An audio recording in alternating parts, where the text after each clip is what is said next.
De empezar, comentarles que hoy no es un día para mí agradable.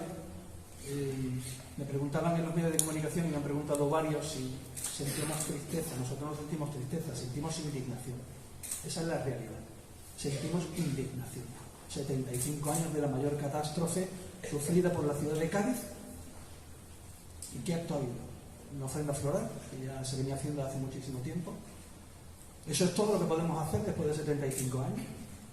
Eso es lo que pesa, digamos, esa tragedia y esa muerte de muchas familias marcadas por el trágico destino. Eso es todo lo que podemos aportar. Sin embargo, también les digo una cosa. Hemos llenado este lugar que yo pensaba que no lo íbamos a llenar. Pensaba que no lo íbamos a llenar. Pero a mí, después de lo que he visto estos días y de lo que he visto esta mañana, sin duda alguna les digo que cada uno de ustedes vale por 1000 representantes de la ciudad. Entonces yo les agradezco mucho que hayan venido aquí, donde voy a intentar, con mi compañero Miguel Ángel, voy a intentar hacer un resumen, que no sé cómo se puede resumir 75 años de este dolor, de esta desgracia, ¿no? de este episodio que no se ha cerrado todavía. Lo voy a intentar sintetizar, sobre todo por las personas que no habéis podido sentaros y no teneros demasiado tiempo aquí. Y voy a intentar ser respetuoso, a pesar de todo, con lo que estamos viendo en estos días. Ya digo que el verles aquí pues, me emociona especialmente y me da esperanza, ¿no?, de pensar que en un futuro se le pueda rendir un justo homenaje no solamente a los familiares de esas víctimas, sino todavía a algunos testigos de la época que están vivos, que tienen 96 años y que están esperando, yo creo que están sobreviviendo al tiempo y a la edad, a ver si Cádiz se acuerda de ellos, ¿no? Se acuerda con dignidad, agradecerles algo, mandarles una carta de agradecimiento por lo que hicieron. Luego comentaremos algunos de estos episodios. Repasaremos la historia y hablaremos de las causas, hablaremos de las víctimas, hablaremos de los héroes o de la solidaridad, si lo quieren, y de la destrucción que ocurrió en aquellos días. Y realmente podemos sintetizarlo de esta forma breve como de la tragedia a la indiferencia, y podemos resumirlo en una palabra que es la desinformación. Pero antes les voy a contar, me voy a salir de este PowerPoint para contarles primero qué habría sido de la ciudad si no hubiera estallado un pueblo. Les voy a mostrar una foto aérea de un avión norteamericano que sobrevuela Cádiz el año antes de la explosión. Esto es un vuelo norteamericano hecho en 1946. Quizás les sorprenda cómo en un país como el nuestro, en una autarquía donde nadie nos quería mirar, nadie nos quería hablar, nadie quería tener tratos con nosotros, cómo un vuelo americano puede atravesar nuestro territorio y hacer una fotografía de este tipo. Un momento, voy a coger otra vez la imagen. Voy a hacer zoom sobre ella y me voy a ir directamente. A ver si puedo abrirlo con otro programa. Aquí, con este que me gusta más.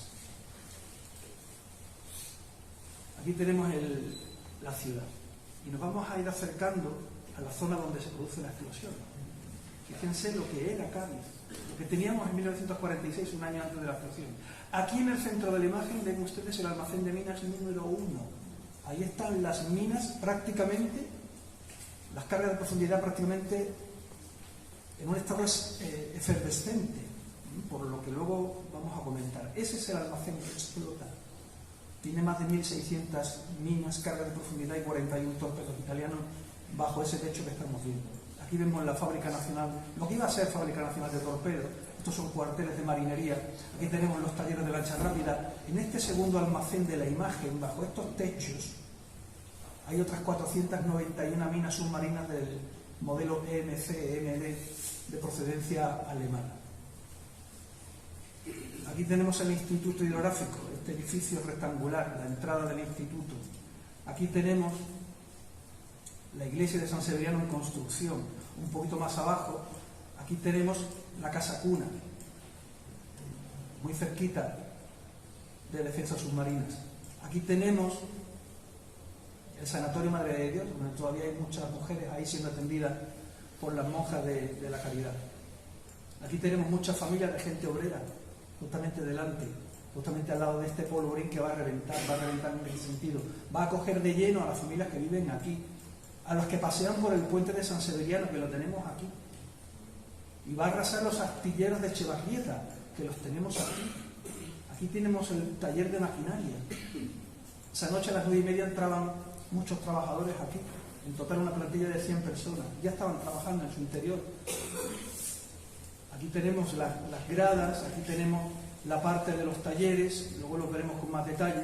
Aquí tenemos la barriada de San Severiano, arrasada por completo, porque el fogonazo de la explosión lo va a pantallar esta muralla que vemos aquí, que son las murallas de Bahía Blanca, que tienen casi 14-15 metros de altura, y van a hacer que la onda expansiva que va a salir de aquí golpee contra la muralla y se vuelva en la dirección de los astilleros del barrio de San Severiano. Es un efecto de apantallamiento, lo mismo que el efecto de un eco.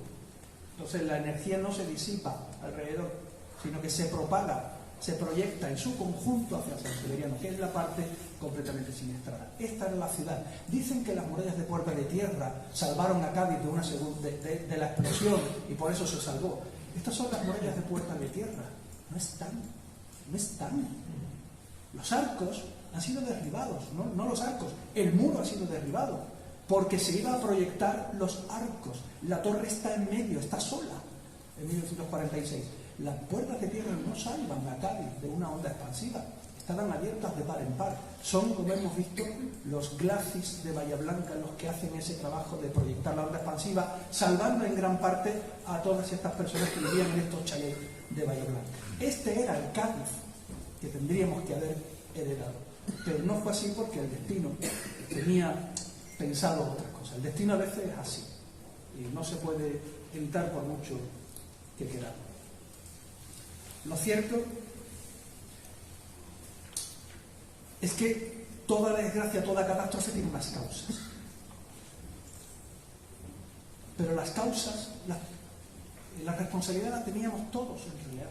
O sea, veníamos de una guerra civil donde los dos bandos se había hecho un acopio de armamento de todo tipo, sin control ninguno.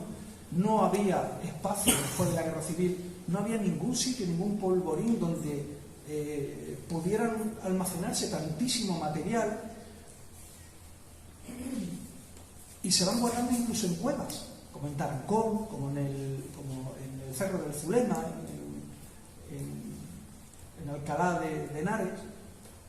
En muchos sitios se guardan en cuevas, en las cuevas del Cerro de San Cristóbal, aquí también, donde buenamente se almacenaba ese material.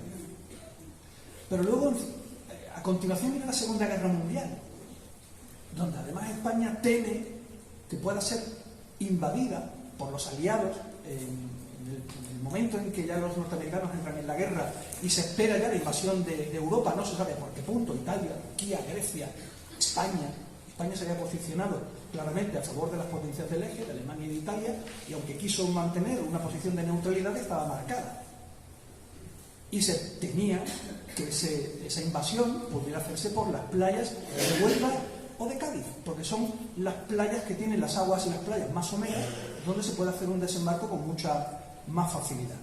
Ante eso se elabora un proyecto de minado de la zona marítima del Departamento Marítimo de Cádiz y se precisan 16.000 minas submarinas para hacer un minado que hiciera posible que no hubiera ningún desembarco aliado y que además, aunque dispararan desde el mar, no llegaran esos proyectiles, no llegaran a ningún punto de la costa. 16.000 minas submarinas, y se empiezan a acumular desde finales de 1942 hasta finales de 1943.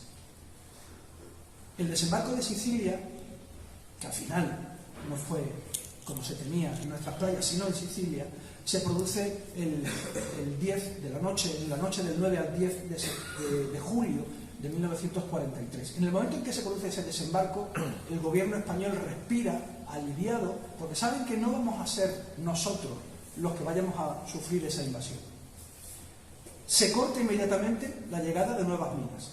A Cádiz solamente llegan 2.228 unidades explosivas, la mayor parte de las minas submarinas, más de 1.600, cargas de profundidad y 41 torpedos italianos. Realmente no se necesitaban torpedos ni cargas de profundidad, más que se necesitaban minas submarinas. Pero, digamos, se corta en el momento de la invasión de Sicilia y ya no se requiere nada más. Tampoco se requerían cargas de profundidad, porque ¿para qué quiere España cargas de profundidad? La carga de profundidad es un arma de ataque. ¿A quién iba a atacar España si no teníamos una flota con la que afrontar o enfrentarnos a un enemigo, a un potencial enemigo? Minas submarinas, estrategia defensiva puramente, 16. Sin embargo, llegan cargas de profundidad torpedos italianos. ¿De dónde? ¿Por qué llega ese material? Y resulta que después de la rendición de Italia, que se produce el 9 de septiembre de 1943, la flota italiana es obligada por los aliados a entregar todos sus navíos. Los navíos estaban todos en el norte de Italia, en la zona de Génova y La Spezia, y luego también en la parte sur de la península itálica. La flota que estaba concentrada en La Spezia y en Génova aprovecha la noche del 9 al 10 de julio para salir navegando hacia un puerto, o bien al norte de Marruecos, de África, o bien Gibraltar, que eran los puntos que se habían acordado de entrega de la flota. Cuando están navegando a la altura de Córcega, entre Córcega y Cerdeña, los alemanes, que sospechaban ya que se iba a producir esta entrega, para evitar que esa flota naval italiana fuera entregada a los aliados y aprovecharla luego, incluso para atacar a la marina alemana, deciden enviar unos Dornier 217, unos aviones, se produce un ataque en ese lugar, hunden el crucero ligero Atilio Regolo, que era el buque principal de esa flota, y le seguían 3 buques, el mitragliere, el fuciliere y el carabiniere, que eran destructores. ¿Cuál es la característica de esos 3 destructores que no son hundidos en ese lugar? La característica de esos destructores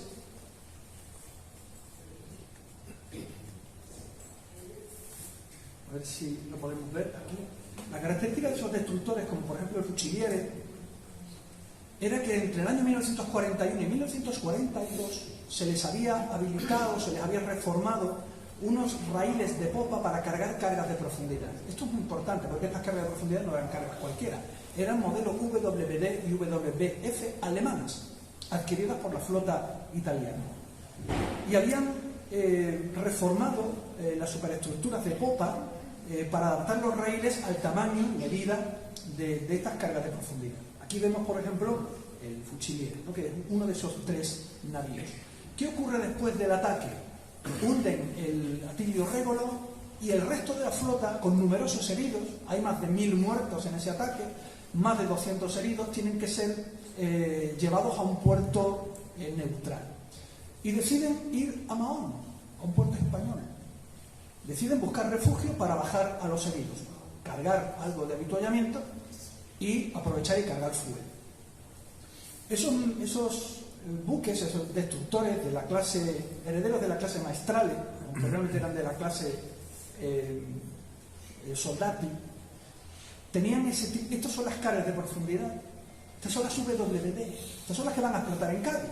WD, que tienen este tipo de espoleta bastante grande, con 6 ejes metálicos muy característicos, se distinguen perfectamente del resto. Aquí, por ejemplo, en la izquierda tenemos 3 cargas de profundidad WD, también en popa, cargadas en popa sobre esos raíles, y aquí tenemos otro tipo de cargas de profundidad que se ve que son diferentes por la forma de la espoleta.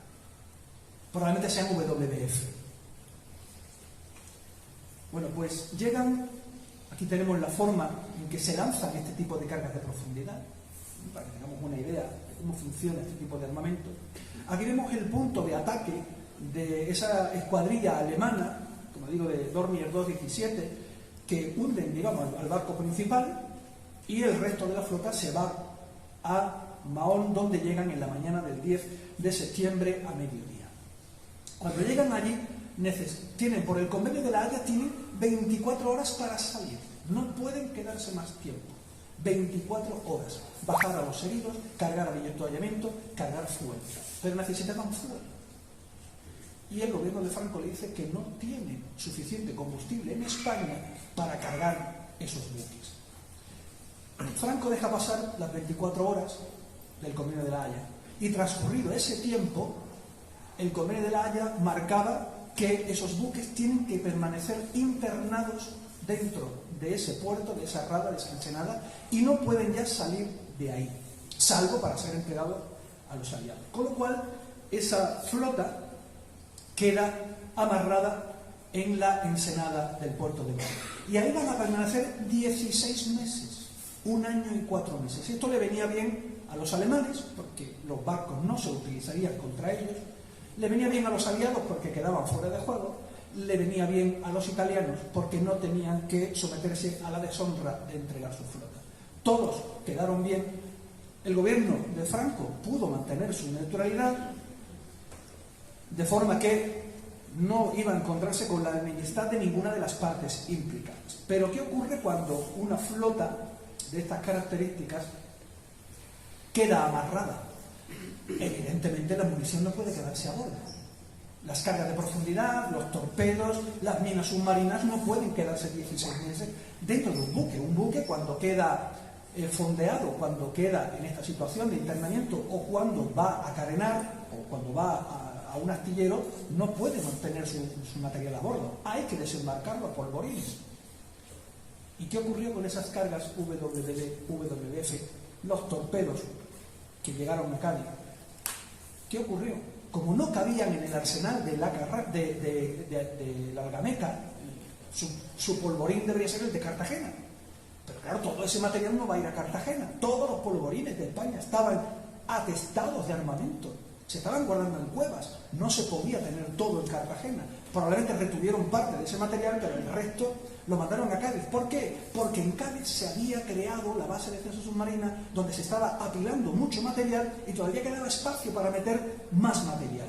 Así que, además era el siguiente puerto, porque antes de llegar al Ferrol había que intentar utilizar el de Cádiz. Y llegan entre septiembre de 1943 y diciembre de 1943. ¿Cómo llegan estas cargas de profundidad que de pronto José García de Lomas, que era el jefe de la base, el 10 de diciembre de 1943, cuando ve llegar el material, escribe la siguiente nota, el siguiente escrito dirigido al almirantazgo? Habiéndose recibido en el día de ayer en estas defensas y por orden verbal del señor jefe del ramo de armamento 28 cargas de profundidad WBF que también contenían nitrocelulosa, de lo que luego hablará Miguel Ángel, e interesándose por esta jefatura, el fin a que han de ser destinadas las mismas, tengo el honor de manifestarlo a usted, a los fines interesados, que esto explicado en castellano antiguo es: me han llegado 28 cargas de profundidad que yo no esperaba, y ¿qué puñetas hago con esto? Yo no lo esperaba. Órdenes verbales, es decir, era tan inmediato que se llamaban por teléfono. Lo explico en el libro. ¿Y ahora qué hacemos con esto? Pues quédatelas. Y de pronto se apilan dentro del almacén número 1 de la base de defensa submarina, donde ya se habían guardado más de 1.600 minas submarinas que se habían recopilado de todas partes. Y aquí es donde yo le doy la palabra a Miguel Ángel, porque yo sabía que había 50 cargas de profundidad WBD y sabíamos que había 28 cargas WBF. Yo sabía que era nitrocelulosa, pero yo no soy químico. ¿Qué importancia puede tener esa nitrocelulosa y no sea trilita, que era el explosivo convencional? Y ahí es donde, un buen día, a finales del año 2006, justamente enfrente de este archivo, porque él había venido a investigar aquí, había escrito La heredad de Fadrique, que es una historia de los polvorines de Fadrique, sabía que era aquí, y había escrito en su libro una historia relacionada precisamente con las minas de Cádiz y con los polvorines de Fadricas. Nos reunimos en el año 2006, tomamos un café, y ese día recuerdo que hablamos y le comenté, bueno, ¿y cómo puede explotar un polvorín así? Porque sí. Y él me decía, la trilita es imposible, la trilita es prácticamente inexplosible. Da igual si lo calientas, da igual si tiene humedad, da igual si lo pones en el paseo marítimo a pleno sol en verano, da igual. Eso puede durar años, sin signos de descomposición. Y le digo, bueno, ¿y una espoleta en mal estado? Imposible. Nunca se guarda el material con la espoleta. Nunca se guarda un fusil con las balas. ¿Cómo se guarda una mina submarina con una espoleta puesta? Las espoletas estaban todas precisamente en el laboratorio de mixtos de San Fernando. Y yo intentando a ver si él me daba alguna pista, dice, bueno, y además, con la explosión de todo el continente, no habrá ninguna prueba que nos pueda llevar a esto, con lo cual difícilmente algún día llegaremos a saber por qué explotaron las minas. Pero claro, los investigadores son tan pesados que seguimos buscando documentación. Encontré la documentación, encontré que había cargas de profundidad WD, pero para mí eso era chino. WD, nitrocelulosa, ácido pícrico. Y un buen día le entrego 27 folios, se los lee en una tarde, noche, y a la mañana siguiente me manda un mensaje y me dice, José Antonio, tenemos que hablar sobre las cargas que hablas tú aquí en el... Lo llamé inmediatamente, digo, algún error habré cometido, y dice, ¿tú pones que hay aquí 50 cargas WD? Y le digo, sí. ¿Y que tiene nitrocelulosa? Y le digo, sí, me he equivocado. Y dice, no, estás en lo correcto. Efectivamente tiene nitrocelulosa. Lo he comprobado en unos manuales de 1950 y de 1960, y efectivamente 125 kilos de nitrocelulosa cada una. Y le digo, ¿y eso qué significa? Y dice, acabas de encontrar la causa de la explosión de Cádiz. Pero la causa la tiene que explicar él, porque es el químico.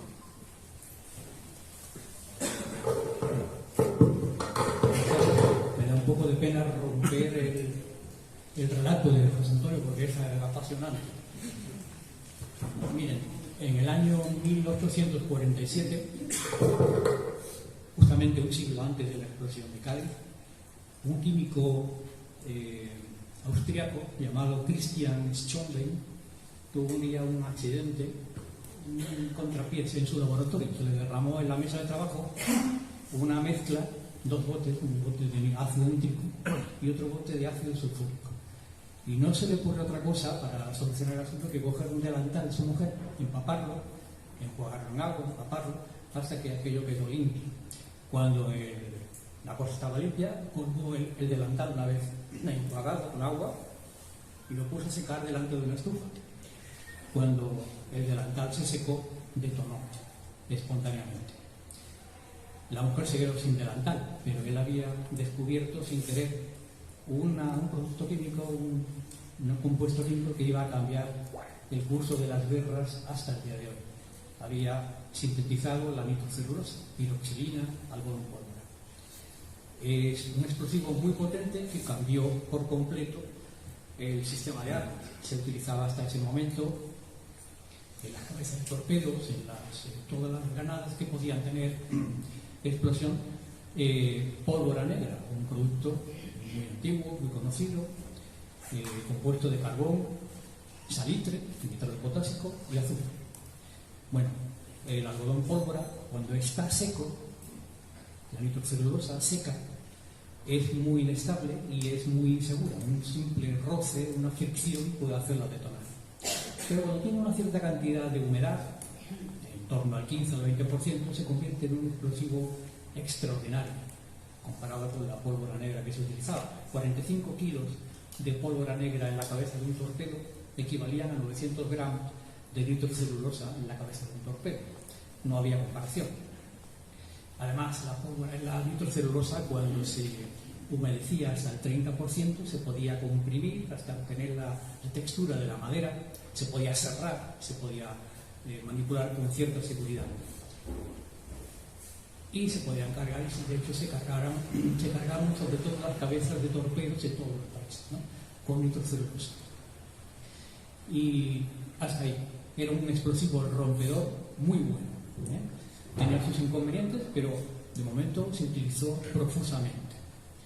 Paralelamente a este uso como explosivo rompedor, con potencia, los químicos siguieron trabajando con la nitrocelulosa y hubo dos de ellos, Biel en Francia y Alfred Nobel en Suecia, que comprobaron que disolviendo la nitrocelulosa en disolventes orgánicos, alcohol y éter, nitroglicerina y alcohol, acetona, la nitrocelulosa se convertía en una pasta moldeable, una goma, se le podía dar forma muy fácilmente y después, cuando el disolvente orgánico se volatilizaba y se secaba, había perdido las propiedades de explosivo rompedor y se había convertido en un explosivo progresivo, que era capaz de empujar la bala a través del ánima de un cañón con una eficacia muchísimo mejor que la pólvora negra tradicional. En poquísimo tiempo, todos los ejércitos de todos los países sustituyeron la pólvora negra tradicional por pólvora sin humo, pólvora de nitrocelulosa.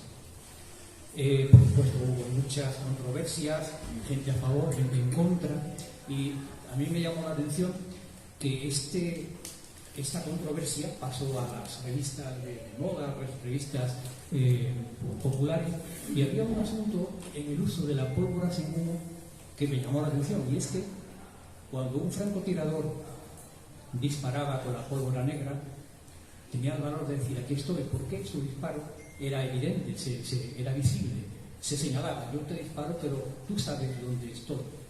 Sin embargo, con la pólvora sin humo, el francotirador no era visible. Y eso era un acto innoble de alguna forma. Y eso se dejaba entrever en todos los artículos. Y era uno de los aspectos en contra del uso de la pólvora sin humo. Parece sorprendente, pero a finales del siglo XIX ocurría esto. Era un factor a tener en cuenta la poca nobleza que tenía el uso de un francotirador que no se señalaba. Bueno, la pólvora pólvora sin humo, nitrocelulosa, pero como explosivo progresivo. Se empezó a utilizar en todos los ejércitos los cartuchos a partir de 1884. La pólvora de Biel, francés, o la pólvora de Nobel, gordita, balistita, a partir de 1886. Y fue inmediato. Empezó a usarse mucho en todos los países. Pero empezaron los problemas. Pues los problemas no fueron más que los pañoles y los polvorines donde estaba almacenada la pólvora sin humo, la nitrocelulosa como explosivo progresivo, explotaban. Y hay muchísimos ejemplos en toda la geografía, en Estados Unidos, en Francia, en España. Los polvorines de fábricas tuvo dos ocasiones, por lo menos dos, en 1902 y en 1909 explotaron sendos polvorines debido a la inestabilidad de la nitrocelulosa. Y eso se sabía. Todos los países la emplearon y todos los países empezaron a buscar remedios para evitar esa peligrosidad. ¿Qué medios se utilizaron? Pues se publicaron una normativa exhaustiva para vigilar analíticamente, químicamente, la estabilidad de las nitrocelulosas, de las pólvoras sin humo y de las nitrocelulosas que tenían los torpedos, las brigadas torpedistas, que seguían utilizando algodón pólvora. Desde 1904 tenemos en España un reglamento que controla la estabilidad química de las nitrocelulosas, de cualquier tipo de nitrocelulosas. Y evidentemente en la zona marítima del Estrecho había un laboratorio dedicado a ese control exhaustivo. Esto era un secreto de la inestabilidad, no era un secreto, se conocía perfectamente. Los manuales de la Escuela Naval y los manuales, los textos oficiales que tenían que estudiar los alumnos en la Escuela Naval y en la Academia del Ejército de Zaragoza incluían esta salvedad y ese conocimiento. La nitrocelulosa es un explosivo que ha dejado de utilizarse durante la Primera Guerra Mundial. ¿Por qué? Porque había aparecido la trilita, muchísimo más estable, prácticamente no había accidentes con ella, era prácticamente imposible. Los alemanes dejaron de utilizar nitrocelulosa en 1916 y a partir de 1915-1920 los manuales del ejército de los ejércitos y de la marina explicaban que ya no se utilizaba porque había aparecido la trilita mucho más estable como explosivo rompedor. Seguía utilizándose y se sigue utilizando hoy día la nitrocelulosa como pólvora sin humo.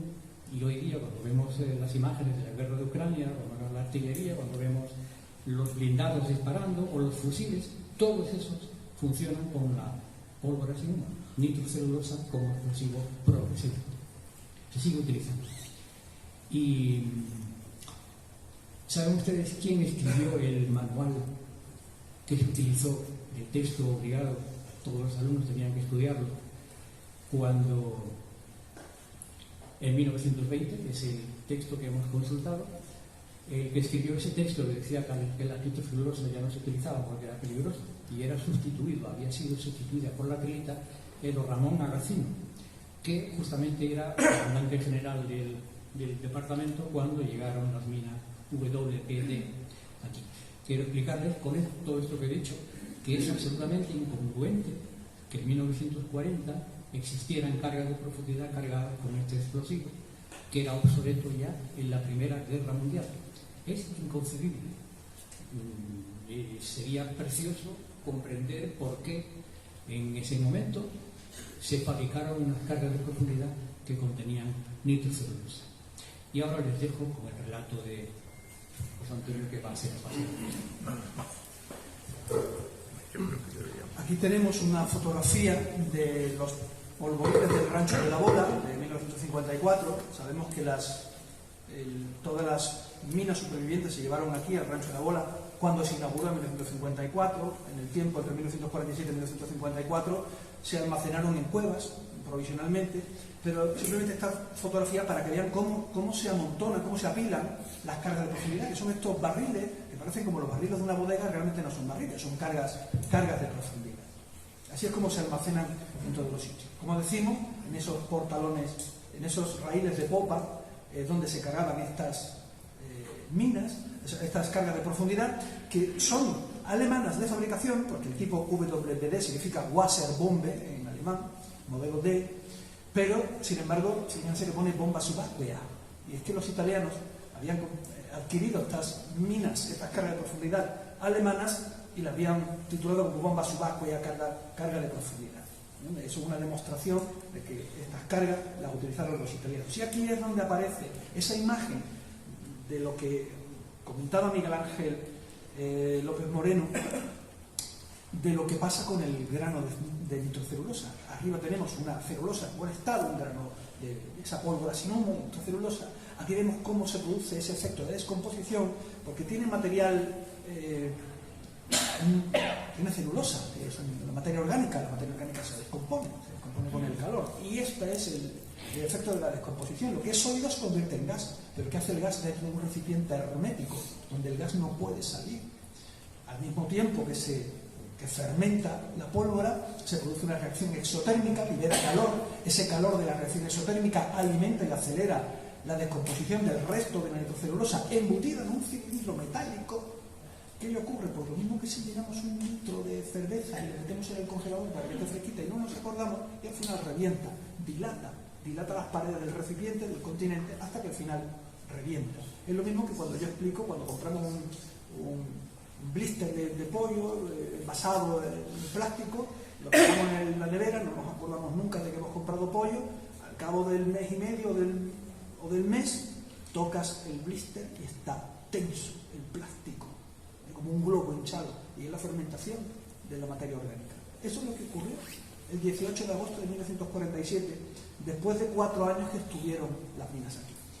También es sorprendente que en 1943, el 9 de julio de 1943, un teniente coronel de armas navales, llamado Manuel Vescós La Sierra, lo mandan del Estado Mayor de Madrid a Cádiz para que haga un informe de cuál es el estado de los polvorines en esa zona.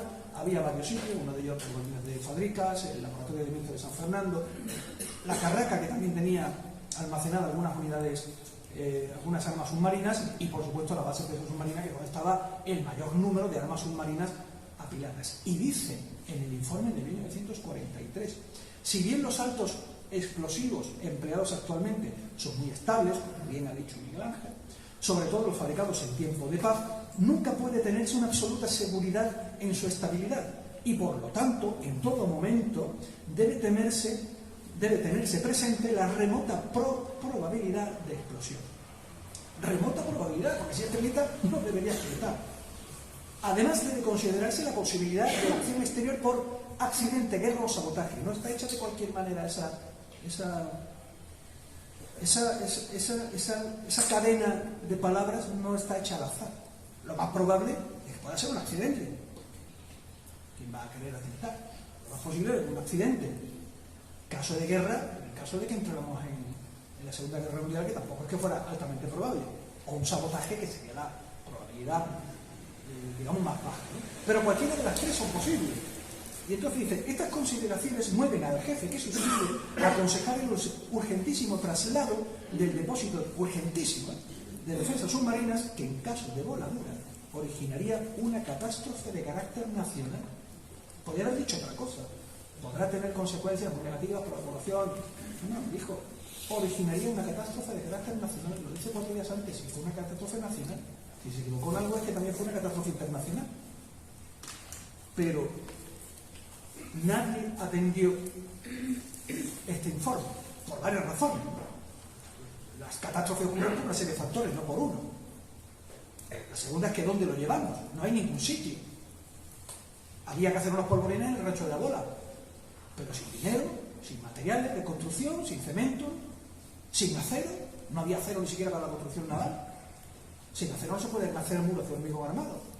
Así que, mientras no había materiales, mientras no había dinero, pues se quedan en Cádiz. Nadie, en principio, tenía nada, porque ¿quién iba a pensar que esas cargas venían con nitrocelulosa? Aquí tenemos el inicio de la explosión, donde se forma un cráter de 14 metros por unos 14 metros de diámetro por unos 2,5 metros de profundidad. Cuando llega Joaquín Cantero, lo ha comentado antes Santiago, Cantero es el que traía el coche de Torregorda, y cuando iba pasando por delante de la Plaza Helio, donde estaba el chalet de Rafael Estrada, que era el comandante general del departamento, junto a él a 100 metros vivía Miguel Ángel García Gulló, que era el jefe de la base. Miguel Ángel García Gulló sale a la carretera principal, para un coche, sin darse cuenta que en el coche viene Joaquín Cantero, coronel de armamento, de artillería del polígono Torregorda, que vendría con su conductor. Se montan el almirante Estrada, se monta Miguel Ángel García Gulló, y cuando llegan a la base, al día siguiente, a Joaquín Cantero, que no le habían dejado bajar a los polvorines en la noche de la explosión, Rafael Estrada le dijo, quédate en la puerta por si me hace falta tu ayuda. Él no pudo bajar, pero al día siguiente el juez Mariano de las Mulas Mesones, el juez de la jurisdicción ordinaria, que era el juez del juzgado de San José, el juzgado de San José, le llama a Cantero, que no había entrado en la noche de la explosión, y le dice que lo acompañe para hacer una inspección ocular del terreno. Y cuando ven en los astilleros Chavarrita que allí no hay nada, que lo que sea ha venido de afuera, que lo que ha destruido el astillero es una energía procedente del exterior, hacen una ampliación ocular, se van a la base de defensa submarina, y Cantero identifica sin ninguna duda, luego lo haría también la Comisión de Armas Navales, que en ese punto que vemos ahí marcado por esa flecha, ese cráter, aunque hay otros cráteres, y se ve una en forma de estrella, tenemos aquí uno en forma de estrella de color negro, dice el cráter de mayores dimensiones y mayor profundidad, es ese punto del almacén de minas número 1. ¿Y ahí qué es lo que hay? Le preguntan a Miguel Ángel García Gulló. Pues ahí estaban las cargas de profundidad. No estaban los torpedos ni estaban las minas submarinas, estaban las cargas de profundidad. Luego ya saben que han sido las cargas de profundidad y que si han explotado ha sido de forma espontánea. Nadie ha entrado ahí, no tenían espoletas, y si ha explotado es porque no contienen tribita. La tribita es prácticamente inexplosiva. Aquí tenemos unas imágenes y aquí tenemos parte del informe de Cantero, donde dice: se puede observar entre los diversos cráteres uno de grandes proporciones en el lugar correspondiente a la estiba de cargas de profundidad y cabezas de combate. Y a continuación, la propia Comisión de Armas Navales dice: la Comisión considera conveniente sugerir que se inicien las gestiones para sustituir el material explosivo en general que no haya sido adquirido con las debidas garantías, así como acelerar las que actualmente están en curso. Es decir, el material explosivo hay que sustituirlo porque se ha explotado espontáneamente, es porque no es tribita. ¿Cuántas unidades de ese tipo habrá en España cargadas con un material tan sensible como el algodón? El 21 de agosto de 1947, 3 días después de la explosión, y con la sospecha flagrante de que es una sustancia bastante inestable, el Estado Mayor de la Armada en Madrid emite la orden 17.914, dirigida a todos los capitanes y comandantes generales del Ferrol, Cádiz, Cartagena, Escuadra, Baleares y Canarias, para el desembarque inmediato de cargas de profundidad. No hablan de torpedos, no hablan de minas submarinas. Esto es como confundir un fusil con una pistola. Una cosa son las cargas, otra cosa son los torpedos, otra cosa son las minas submarinas. Hablan de las cargas de profundidad y dice: ruego a usted ordene a buques que lleven cargas de profundidad, solo cargas de profundidad, cuyo explosivo no sea trilita o se desconozca. Proceda al desembarco de ellas. 21 de agosto de 1947. Díganme si no ha habido tiempo para reconocer que fue un accidente, pero que la causa es evidente. Se sabe perfectamente lo que ha ocurrido. 75 años después, nadie se pronuncia sobre la responsabilidad de este accidente. Porque detrás de todas las catástrofes tecnológicas son accidentes donde hay negligencias y hay una serie de factores, pero bueno, se asume la responsabilidad. Al menos, por lo menos, tenemos la tranquilidad, los descendientes de aquellas víctimas, la tranquilidad de por lo menos que haya un reconocimiento de que ocurrió y que hay una responsabilidad y que no se puede exigir nada. ¿Qué ocurre? Escenas como esta que vamos a ver. La cocinera de la Casa Cuna, Francisca Zamorano Gómez, había venido de Córdoba. Su marido había sido detenido por haber participado en campaña de panfletos del Partido Comunista. Lo detienen, 25 años de prisión en Burgos. Ella se queda sin recursos, con sus 2 niños se viene a Cádiz buscando fortuna, se ingresa, habla con las hijas de la Caridad, la cogen allí, ella trabaja de cocinera y a cambio pues tiene a sus hijos allí cuidándolos y teniendo un techo donde vivir. Mientras ella subía por la escalera principal de la Casa Cuna, se produce la explosión, todos los escombros de la Casa Cuna caen encima de ella, es llevada gravemente herida al hospital de mujeres, sabe que no va a sobrevivir y le dice a sus compañeras: cuidad de mis hijos. En la puerta del astillero, cuando entró Rafael Estrada aquella misma noche a ver dónde se había producido la explosión, acompañado de Miguel Ángel García Bulló, acompañado de Pascual Pérez Junquera, que se dieron el encuentro en el segundo almacén de minas que llegó cuyo fuego llegó a apagar Pascual Pérez, evitando una segunda explosión. En ese momento, cuando ya se presenta al almirante, Miguel Ángel García Bulló se queda ya a cargo de la base y le dice: acompáñame, Pascual, vamos a ver dónde se ha producido esto. Van al astillero y lo primero que se encuentran dentro de los tornos rápidos en el taller de maquinaria es el cuerpo de un desconocido para ellos, que era Miguel Romero Ambrojo. Le llamaban el cordobés, era el hijo del peluquero de la calle Compañía.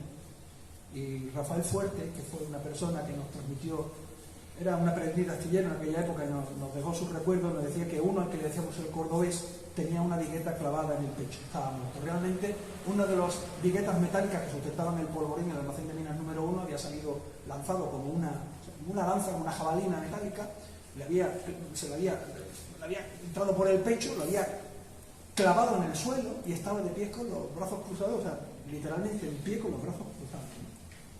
Esta fue la imagen más patética que se vio, porque incluso lo vio el director de astillero. Todo el mundo vio el cadáver de Miguel Romero Ambrojo. Vicente Reyes Almagro era el que cuidaba el jardín de Horacio Echevarrieta, que estaba pegado justamente al astillero. Del jardín que cuidaba él de Horacio Echevarrieta salieron las flores que Horacio Echevarrieta, el empresario vasco, le regaló a la mujer de Murguía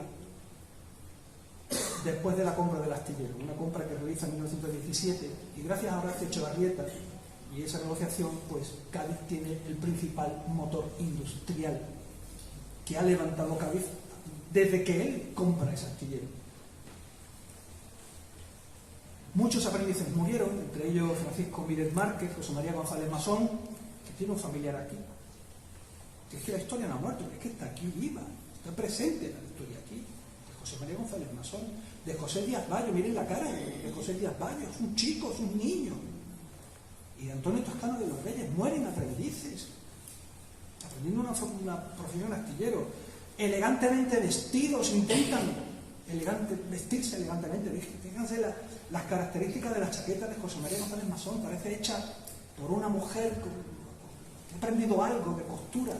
Y si quieren, vuelvo atrás, los pobres, miren a Vicente Reyes Almagro, miren esa chaqueta, pobres bien vestidos. Cádiz quería salir de la pobreza, de la ruina absoluta. Trabajadores que aun trabajando eran pobres. El caso de Petronila Pérez Ramírez, una mujer que había abandonado Conil, había dejado a su niña de 1 año allí al cargo de los familiares para irse ella a cuidar a los hijos de Bedoya, porque la familia, el matrimonio, quería ir al cine. Y le piden a Lili, por favor, quédate con los niños para poder ir al cine. Y se queda. Y la cocinera le dice a Lili, Lili, coge a los niños del sofá que se están quedando dormidos y llévatelos para el dormitorio. Los coge en brazos los dos, se adentra por el pasillo y en ese momento se produce la explosión, se hunde toda la casa y mueren Lili y los dos niños de Rafael Bedoya. Su hija, ha venido esta mañana al acto de conmemoración, como viene todos los años, prácticamente buscando medios o autobuses o lo que sea, con 80 y tantos años que tienen ya, para poder estar presente. Ramón Cejudo Cebada, con su niño, paseándose por las calles de la ciudad. Su hijo está por aquí. Su hijo tenía 5 años. Él estaba comiendo en el comedor de oficiales. Estaba con Alejandro Goma Barahona y en medio de los dos estaba el repostero de Marina sirviendo la comida. En ese momento estaban a 20 metros del Polvorín, de la estación de minas número 1. La onda expansiva derrumba por completo el muro que estaba sobre la espalda, todo cae encima de ellos. Alejandro Goma Barahona muere inmediatamente. El repostero queda entre los dos atrapado y Ramón Cejudo Cebada está muy gravemente herido. Le pide al repostero que por favor a ver si le puede sacar uno de los dos brazos porque tiene los dos atrapados. Y cuando después de 10 minutos ve que se siente morir y sabe que no va a sobrevivir, le dice al repostero, si tú sales vivo de aquí, dile a mi mujer que la quiero mucho y mis hijos también. Petra Paredes González había venido 6 meses antes de Santander buscándose la vida. Era madre soltera, llevaba en sus brazos a su hija Dominga. Dominga tenía 2 años y medio, el día de la muerte de su madre. Su madre iba al cine con una compañera. Iban paseando por ese punto que ven ahí, junto a los astilleros de Chavarrieta, lo que hoy serían las casas de los patios de la Milagrosa. Ahí tenemos el antiguo puente de San Severiano. Una chapa metálica que viene del Polvorín, probablemente una chapa de una de las carcasas de las minas, le atraviesa la mata en el acto. Irene Flores Blanco era una niña de 5 años, vivía en la calle Tolo Salatur. Aquí la vemos en una foto con su hermano Antonio, con sus padres. Irene Flores Blanco, su padre no la pudo identificar porque todos quedaron gravemente heridos. Tardó 1 mes en salir del hospital. Cuando sale del hospital va buscando a su hija como desesperado por todo Cádiz. Publica una foto en el diario de Cádiz pidiendo a la población que si alguien se ha quedado con la niña, que por favor que la devuelva. Al no recibirse respuesta ninguna, se dirige al tribunal militar, que es el que estaba llevando las identificaciones. Empieza a ver todas las fotos y en la foto número 22 encuentra la cara de su hija Irene. En este documento que le entrega el tribunal, él insiste en que puede reconocer perfectamente por la camisa, que no es la del uso corriente de los niños del sanatorio, la habían identificado como un niño de la casa cuna. Y la habían enterrado con los nombres cambiados, la habían identificado como Luisita Gil Fernández. Ella no se llamaba Luisita Gil Fernández.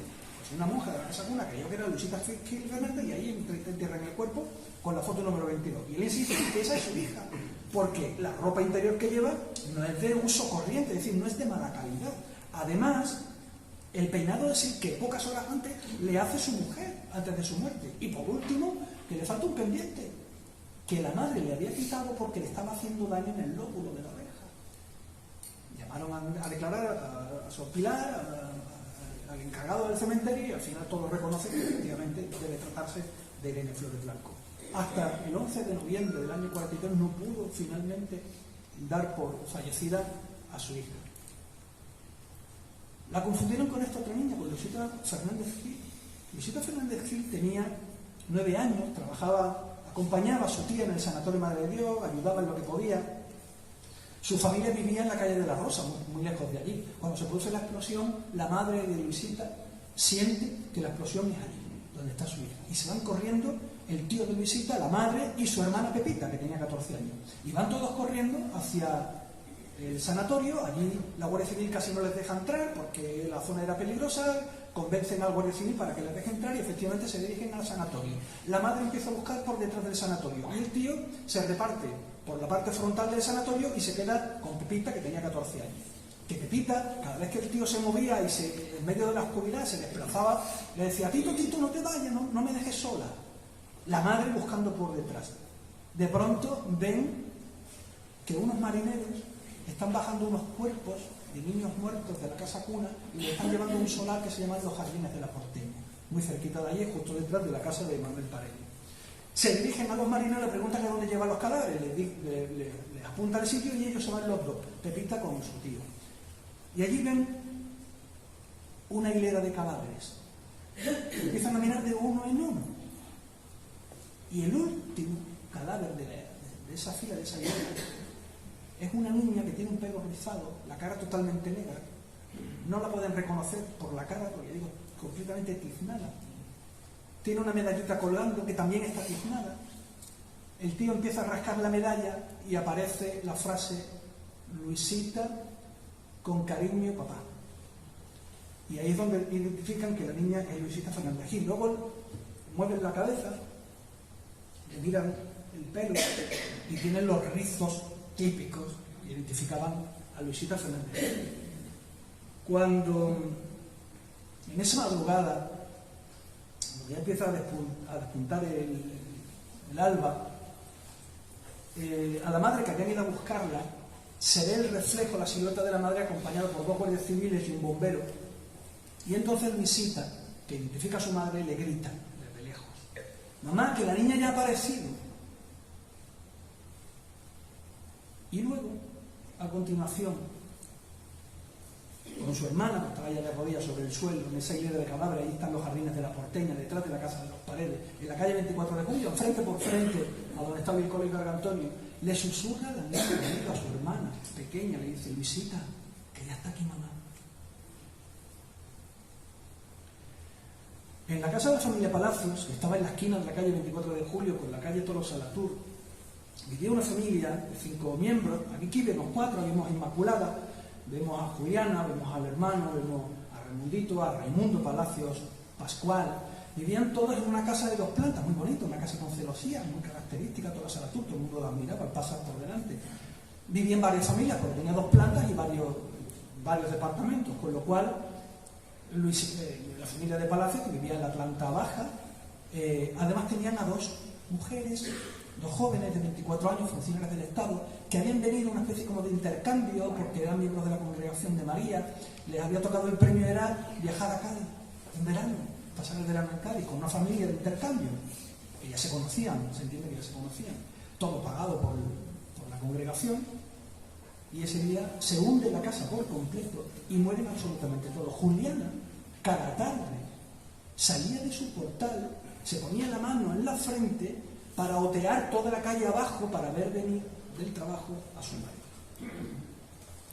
De las 2 amigas que habían venido, porque además habían venido precisamente coincidiendo de que el tercer hijo de Juliana, Juan Carlos, había nacido hace una semana, 7 días tenía el crío. Y Juliana y María Luisa Pérez Capella habían venido de Madrid a su casa, las 2 fallecen, y aquí tenemos el documento de identificación del cadáver de Julia, que habían confundido con su hermana. ¿Por qué? Hoy lo explico en un artículo que se ha publicado en el Diario de Cádiz. Resulta de que a Julia Sascabaña le había tocado el premio y le dice a Elvira: Elvira, me toca un premio para irnos a Cádiz de vacaciones en verano a la playa.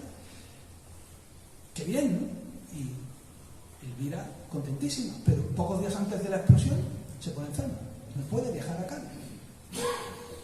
Entonces hablan con la congregación y dice: yo no quiero ir sola.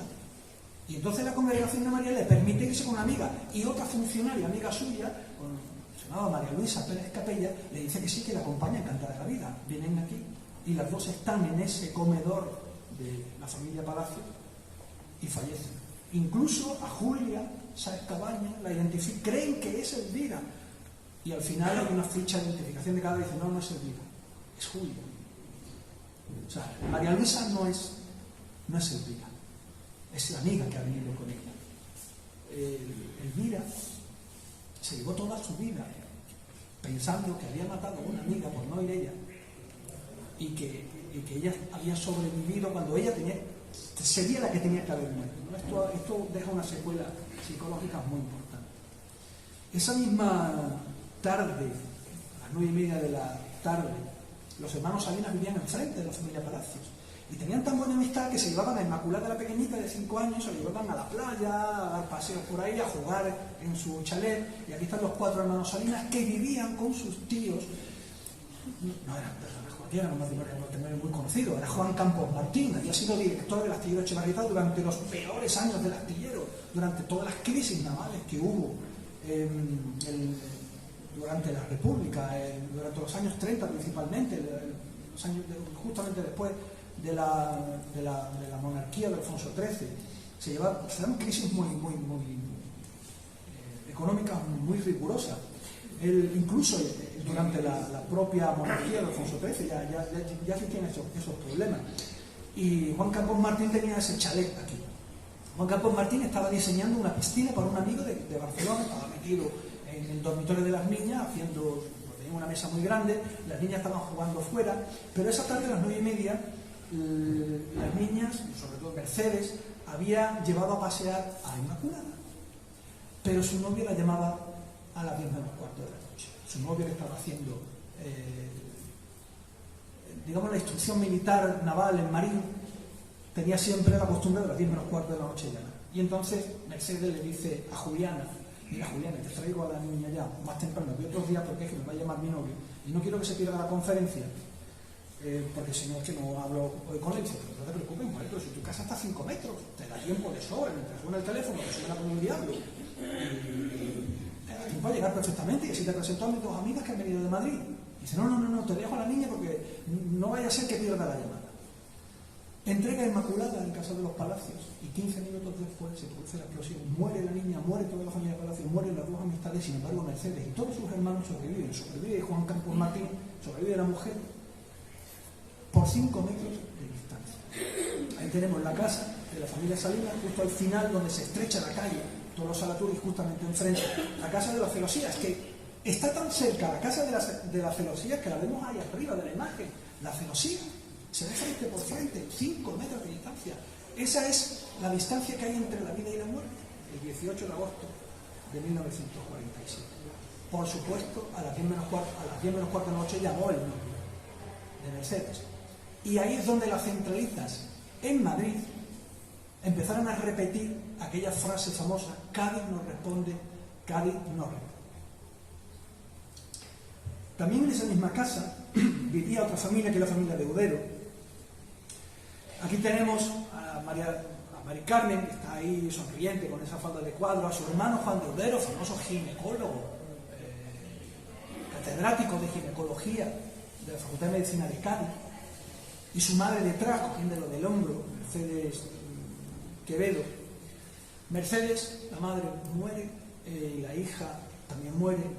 A Juan de Udero le atraviesa una estaca el pecho, tienen que operar a pulmón quieto. Sobrevivió de milagro, porque con los medios que había sin luz, sobrevivió de milagro. Y su hermana pequeña Mercedes, que estaba en una cuna, la cuna se dio la vuelta y los barrotes se hicieron de jaula, la protegieron y sobrevivió. El padre había ido a comprar una resistencia para la radio a la casa Parodi y venía de vuelta del tranvía. El tranvía se paró, y el resto del recorrido lo tuvo que hacer andando. Empezó a desescombrar su casa. Su mujer todavía tenía un hábito de vida y le dice: saca a los niños, sácalos. Mercedes, la hija, me contaba en la entrevista, dice: mi padre no pudo venir a recogerme, estaba ahí en un hospital, se me ha llevado el tercio sur en los camiones a San Fernando, la metieron en un hospital sin saber quién era, y la dejan en un cuarto al final, atendida, pero sin nadie familiar alrededor. Y ella dice que, cuentan sus familiares, dice: mi padre no pudo venir a recogerme al hospital porque contrajo el tétano de escarbar sobre la tumba de mi madre. Esto es la casa de la Celosía, hace esquina, toda la Salatur con 24 de julio. Aquí vemos la fachada de Celosía, el único ángulo que quedó en pie, y el interior de la casa. No quedó un tabique encima de otro. se hundió prácticamente todo, y en los pocos sitios que vemos que hay algo en pie es donde sobreviven las 3 o 4 personas que lograron sobrevivir en esta casa. Solamente en esta casa mueren 10 personas. En la misma esquina vivía la familia de Manuel Paredes, armador, tenía varios pesqueros. Cuando le sorprende la explosión, él estaba hablando con los patrones de los barcos en el muelle, y cuando ve el fogonazo dice: mi casa. Sale corriendo, igual que pasó a Juan de Ubero, padre. Cuando llega aquí a los muros de su casa, todo era una pila de escombros, empieza a sacar a los cuerpos de sus hijas muertas, saca el cuerpo de su mujer muerta, un poco de sangre de la mujer y se le impregna en el reloj, y el único que salga con vida es a su hijo José Manuel. Se lo llevan en brazos a un camión, del camión van al hospital de Mora, en el hospital de Mora prácticamente no lo pueden atender, le hacen unas pequeñas curas, pero hay tantos heridos que no puede recibir más asistencia, lo vuelve a coger en brazos, se va hasta la calle Cervantes con un niño de 12 años en brazos, y cuando llega allí a la calle Cervantes número 1, cerca de la plaza de Gaspar del Pino, toca una campanita de una puerta, que es la puerta de donde había salido momentos antes Pascual Pérez Junquera para apagar el fuego del almacén de minas número 2. Y en esa misma puerta donde está la familia Paredes, donde está su tía y donde está su prima, le dice a su prima: Lolín, te traigo lo único que me ha quedado de mi casa. En la revista Semana, que publica el 21 de agosto, 2 días después, fíjense, la prensa se ha comportado con la explosión desde el primer momento. 3 días después, ya la revista Semana hacía un monográfico de fotografía de Eduardo Aro Teclen, que es el que se encarga de hacer toda esta fotografía y los comentarios, y dice en esta foto de la revista Semana, junto a las ruinas de su hogar, el señor Paredes con americana blanca, que ha perdido a su esposa y a sus 3 hijos. No solamente pierde a sus 3 hijos, tenía visitas en su casa. Una de ellas era Marifelia Aldecoa, hija de Juan Antonio Aldecoa, que había sido uno de los primeros directores de Astillero Echevarrieta cuando se estaba montando el astillero. Viene a pasar el verano de Jerez a Cádiz para ir a la playa. Días antes había ido a la velada de Los Ángeles y quería ir muy guapa, y le dice a Victoria, que es la mujer de Manuel Paredes, le dice: Victoria, ¿te gusta este traje para la velada? Es un traje de cuadritos de color rosa. Es que no me apetecía ponerme una mexicana. Y le dice Victoria, dice: anda ya, no digas tonterías, estás estupenda. Le contestó Victoria Marcano. Y ese trajecito apareció sobre los escombros de la explosión, sobre una silla, porque había dejado ahí viajando. En la calle Dolores Salaturas, que es una esquina que tenemos aquí con la calle 24 de julio, vemos en la casa de Manuel Paredes la familia Salinas, como estaban unos prácticamente frente a otros, y la casa de un tal Pedro Rodrigo Zabalete, también familia de Paredes. Pedro Rodrigo Zabalete, viudo, padre de 3 hijos, vivía en Sevilla. Era el jefe, catedrático de patología forense de la Universidad de Sevilla. Vivía allí, había quedado viudo hacía 2 años atrás por la enfermedad de su mujer, pero tenía la costumbre de que todos los veranos, antes de irse a Tetuán con los niños, pues venía y visitaba a sus suegras. Y tenía su casa allí. Tenía las maletas preparadas en la puerta, porque al día siguiente o al siguiente, prácticamente, según me contaron, al día siguiente por la mañana se iba a montar en el coche, se iba a montar en el barco, se iba a ir a Tetuán. Estaban cenando en el comedor. Estaban sentados en el comedor en ese momento los 3 hijos y Pedro Rodrigo Zabalete. Los 2 hijos mayores todavía seguían comiendo. El chico era tan inquieto que se levantó corriendo, se iba a jugar, salió del comedor. El muro del comedor cayó en plancha, porque el muro del comedor estaba justamente al lado del polvorín, en forma de escopeta. Prácticamente el fogonazo iba para ellos. Cae encima de ellos y mueren el padre y los 2 hijos. Y el único que sobrevive es el pequeño Constantino, que es el único sobreviviente de esa familia. Curiosamente, en mayo del año 1947, 3 meses antes de la explosión, Evita Perón ya visitaba España, visitaba Sevilla, que fue una fiesta local, una fiesta nacional, y ese día Carmen Menraquero recuerda que su madre la cogió de la mano para ir a visitar a unos amigos, a su amiga Anita Rodrigo Paredes, y a visitar a Pedro Rodrigo Zabaleta. Van a su casa, juegan aquella tarde-noche. Le gustó tanto una plancha de juguete que Anita Rodrigo Paredes se la regala a Carmen Berraquero. 3 meses después se entera de que la niña que le ha regalado esta planchita de juguete había muerto en la explosión de Cádiz. Y la impresión que le da a esa niña de 5 añitos, 4 añitos que tenía, fue tal que lo ha guardado toda su vida. Y hace pocos años me la entregó, y ahora mismo la podéis ver en el Museo de la Explosión, que está en el Castillo de Santa Catalina. Constantino, que es el único superviviente, es trasladado al hospital de Mora. Nadie sabe cómo darle la noticia de que su padre ha muerto, sus hermanos han muerto y se ha quedado huérfano. Y cuando el niño se despierta en el hospital, varios días después de la conmoción, le dice a todos los que estaban alrededor, dice: ¿dónde está mi padre? ¿Cómo es que no viene a verme siendo médico? Verás cuando se entere del sueño que he tenido. Desgraciadamente no fue un sueño, una realidad. Se quedó huérfano. Y fue Manuel Paredes el que, con su único hijo vivo, José Manuel Paredes Marcán, recogió, se quedó con él y los cuidó a los dos durante el resto de su vida. Esta es la queda solo de la familia Paredes. Todos estos nombres son la persona que cuidaba a los niños, Rosa Campos Rincón, la familia que atendía a los jardines de la suegra de Pedro de Zabaleta, Caridad Martínez Ortega, José Cintado Morera, y luego Victoria Marcano, Anita Rodrigo, Pedro Rodrigo Zabalete, y luego los Paredes Marcano, María del Carmen Milagritos, María José, que era más pequeña, y Cirila Marcano Bazo, que también había estado allí, y María del Copa. Enfrente de ellos estaba la Casa Cuna. 26 niños mueren en la Casa Cuna, pero 42 personas mueren en la Casa Cuna, porque había 11 asistentes, 4 monjas, más los niños. 42 personas mueren en este lugar. Todos tienen nombres y apellidos, son huérfanos, pero tienen nombres y apellidos, son personas. Todos fueron enterrados en un nicho. No hubo fosas comunes, se habla de miles de muertos. No hubo fosas comunes. El ayuntamiento les pagó los nichos a perpetuidad a todas las víctimas de la explosión. Y los niños huérfanos, que no tenían nadie ni familia que los reclamara, todos están plenamente identificados. 2 meses también, o 3 meses antes de la explosión, sería seguramente junio del año 47, están vestidos para ir al Corpus.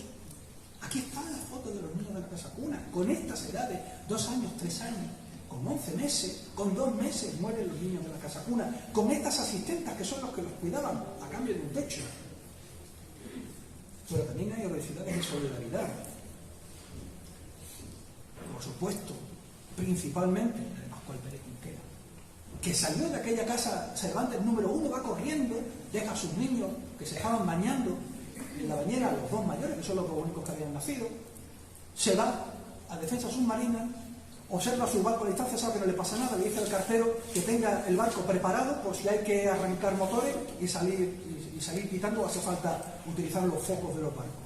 Se va hacia arriba, se encuentra a Joaquín Cantero en la puerta, esperando con el coche, como le había dicho al almirante, entra dentro, le dice Cantero que el almirante anda por ahí dando vueltas, intentando ver dónde se ha producido la explosión, él tira por otro camino, encuentra el sitio correcto, baja al almacén de minas número 2 y se encuentra que efectivamente hay llamaradas pegadas a las minas. Busca a 2 marineros que tiene cerca, uno de ellos Salvador Mosquera López y otro Federico Casas Marce, que son los 2 primeros que encuentra. Marineros, soy el capitán de corbeta del Calvo Sotelo, venid conmigo porque como no apaguemos esto, aquí hay una segunda explosión, quedaban todavía por explosionar 98.000 kilos de explosivos, y si no apagamos esto, aquí ya no se salva ni el apuntado. Bajan los 3, Pascual Pérez se tira el primero sobre este almacén de minas número 2.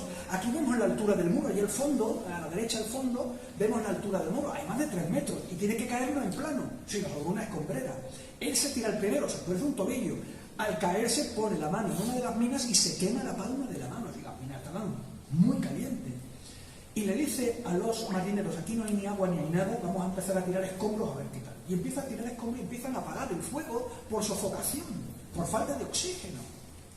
Ven que aquello, efectivamente, al echar escombros, empieza aquello, la llama a reducirse y empiezan a tirar escombros. Cuando ven venir a todos los marineros que habían salido de Franco localidad y habían ido a pasear por Cádiz, a medida que los van viendo, los ven son siluetas, como todo está oscuro, saliendo la luz, saliendo el agua, empiezan, marineros, venid, y entonces llega lo que se llama el grupo de Beni, que es un grupo de unos 9 marineros que acompañan a Peri ya a seguir apagando aquello, tirando escombros. Uno de esos marineros era Manuel de las Cuevas, que era el único que era de Cádiz, y Manuel de las Cuevas, que también estuvo atendiendo a los niños de la Casa Cuna y sacando los cadáveres muertos de los niños de la Casa Cuna, recuerda que él cogió a una de las niñas, todavía viva, le iba hablando por el camino, por toda la calle Tolosa Salatú, los camiones de Marina estaban esperando al final de la calle, justo enfrente de lo que ahora es el Instituto Hidrográfico, y había 2 camiones, y cuando coge a la niña, no te vayas a quedar dormido, no te duermas, y le hablaba, y cuando va a entregar a la niña en el camión, le dice el marinero que está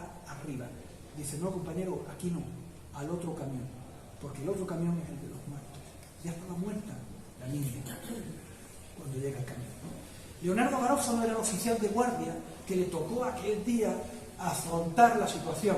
Todos los marineros habían salido volando, todos los centinelas, 2 de ellos estaban muertos, había que buscar los fusiles por el medio de los escombros, reincorpora a los marineros a la guardia, él completamente dolorido, igual que todos los demás, y es el que recibe al almirante Estrada y el que acompaña al almirante Estrada y a Miguel Ángel García Bulló hacia el Instituto Hidrográfico a intentar bajar a los polvorines. En ese momento, justo detrás, es cuando llega Pascual Peri y es el que va por otra vía y es el que encuentra el camino a los polvorines. Hay una figura para mí muy especial, que es la del general Varela, con sus luces y sus sombras. Aquella noche se enfrentó a todo el mundo y trajo la penicilina, se montó inmediatamente en un avión, trae toda la penicilina que tenía en Marruecos, se la trae para acá, aterriza en Jerez, pensaba que Cádiz estaba totalmente arrasada, pensaba que ni siquiera podría caminar por aquí. Cuando llega aquí, pues se enfrenta al ministro de Marina. El ministro de Marina no lo diría con mala intención, pero en uno de los muchos enfrentamientos que tuvieron le dice el ministro de Marina, Francisco Regalado, le dice: hombre, Varela, no es para tanto. Y entonces cuando Varela dice que esto no es para tanto, señor ministro, usted es un cabrón. Y entonces cuando todos los choferes que estaban al lado, ellos ya tienden a echarse mano el uno al otro, empiezan a separarlo, cada uno se monta sus coches oficiales, y fue el último encontronazo que tuvieron Varela y el ministro de Marina, que está justamente en esta fotografía al lado izquierdo de la imagen, Varela a la izquierda. Cuando la ciudad de Cádiz quiere agradecerle a Varela no solamente el enfrentamiento que había tenido con las autoridades, sino el haber traído la penicilina, que él estaba alojado en el hotel Atlántico, dice Varela a la población, dice: ante el dolor de la ciudad, hubiera llegado a ella por cualquier medio de locomoción, arrojándome en paracaídas, si ello hubiera sido necesario, sobre las ruinas de esta ciudad. El Tercio Sur se jugó la vida aquella noche, trayendo una autobomba de San Fernando para seguir apagando el resto del fuego. Estaba ardiendo también el coche del director del Instituto Hidrográfico, desescombraron toda la calle Tolosa Salatú. Ellos se dedicaron básicamente al desescombro, cargaron una motobomba en peso que pesaba 600 kilos sobre el camión, porque no tenían ni una mala grúa para cargar una motobomba que pesaba un quintal, y entre esos muchos suboficiales, oficiales, hay un señor, Iván Emilio Charlo Sánchez, cuyo hijo está vivo, y me cuenta que su padre no apareció por la puerta de su casa hasta 3 días después. 3 días después, sin dormir. Cuando llega completamente tiznado, tenía todo el cuerpo negro, la cara negra de tocar ceniza, velita ya quemada. Cuando llega a su puerta, llama a la puerta, le abre la mujer y tal como lo abre le da un portazo porque pensaba que no era ni su marido. Y él desde fuera decía: cariño, que soy yo. Porque era irreconocible, eran irreconocibles los infantes de Marina, como llegaron de Hollín a su casa. Y cuando llegaron, aquí tenemos una fotografía cedida por el comandante Campelo, Jesús Campelo, de lo que son las brigadas, de lo que era la UME. También les digo una cosa: la Unidad Militar de Emergencias, la UME, que es la heredera de Defensa Pasiva, hoy ha emitido una orden, y esta mañana en la formación matinal le han dedicado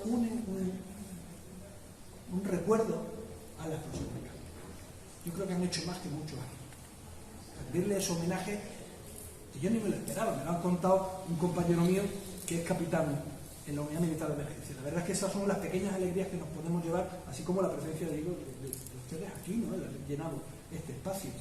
También viene la marinería de San Fernando. Estamos hablando de gente de reemplazo. A esta gente no se les exige valor, son gente de reemplazo. A todos se les pidió entrar voluntario, a nadie se les exigió.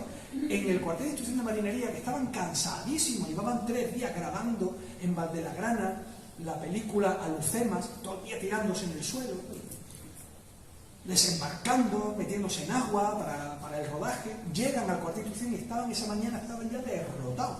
Algunos habían ido a dormir, otros estaban a las 10 menos cuarto comiendo. Cuando se produce la explosión, llega el alférez Dufaín, Antonio Dufaín, claro, todo el mundo ya en alerta: señores, ha pasado algo terrible en Cádiz y tenemos que ir a ayudar como sea. No voy a pedir que vengáis obligatoriamente, pero los que sean voluntarios que vengan conmigo. Había 2 camiones de marina en la puerta.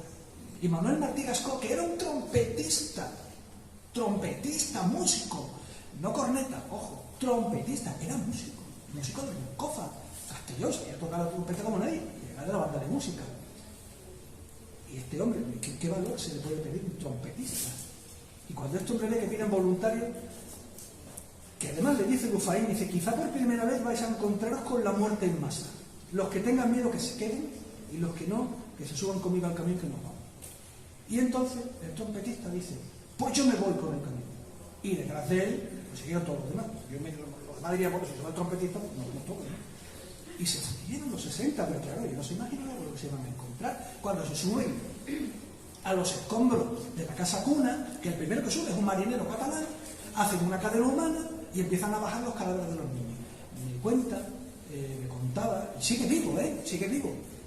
Y nadie se ha acordado de él. 96 años en Moncofa, Castellón, él está esperando que alguien le mande una carta de agradecimiento y le nombre en hijo adoptivo de esta ciudad, un WhatsApp. Algo, 96 años. Este hombre me cuenta que en esa cadena humana el primer niño que le ponen en sus brazos es un niño de 2 años partido en 2, literalmente partido en 2. Todos empezaron a llorar en la cadena humana, destrozados, y al final este hombre pensó y le dijo a los compañeros: mira, como nos pongamos a llorar toda la noche, aquí no vamos a salvar a nadie.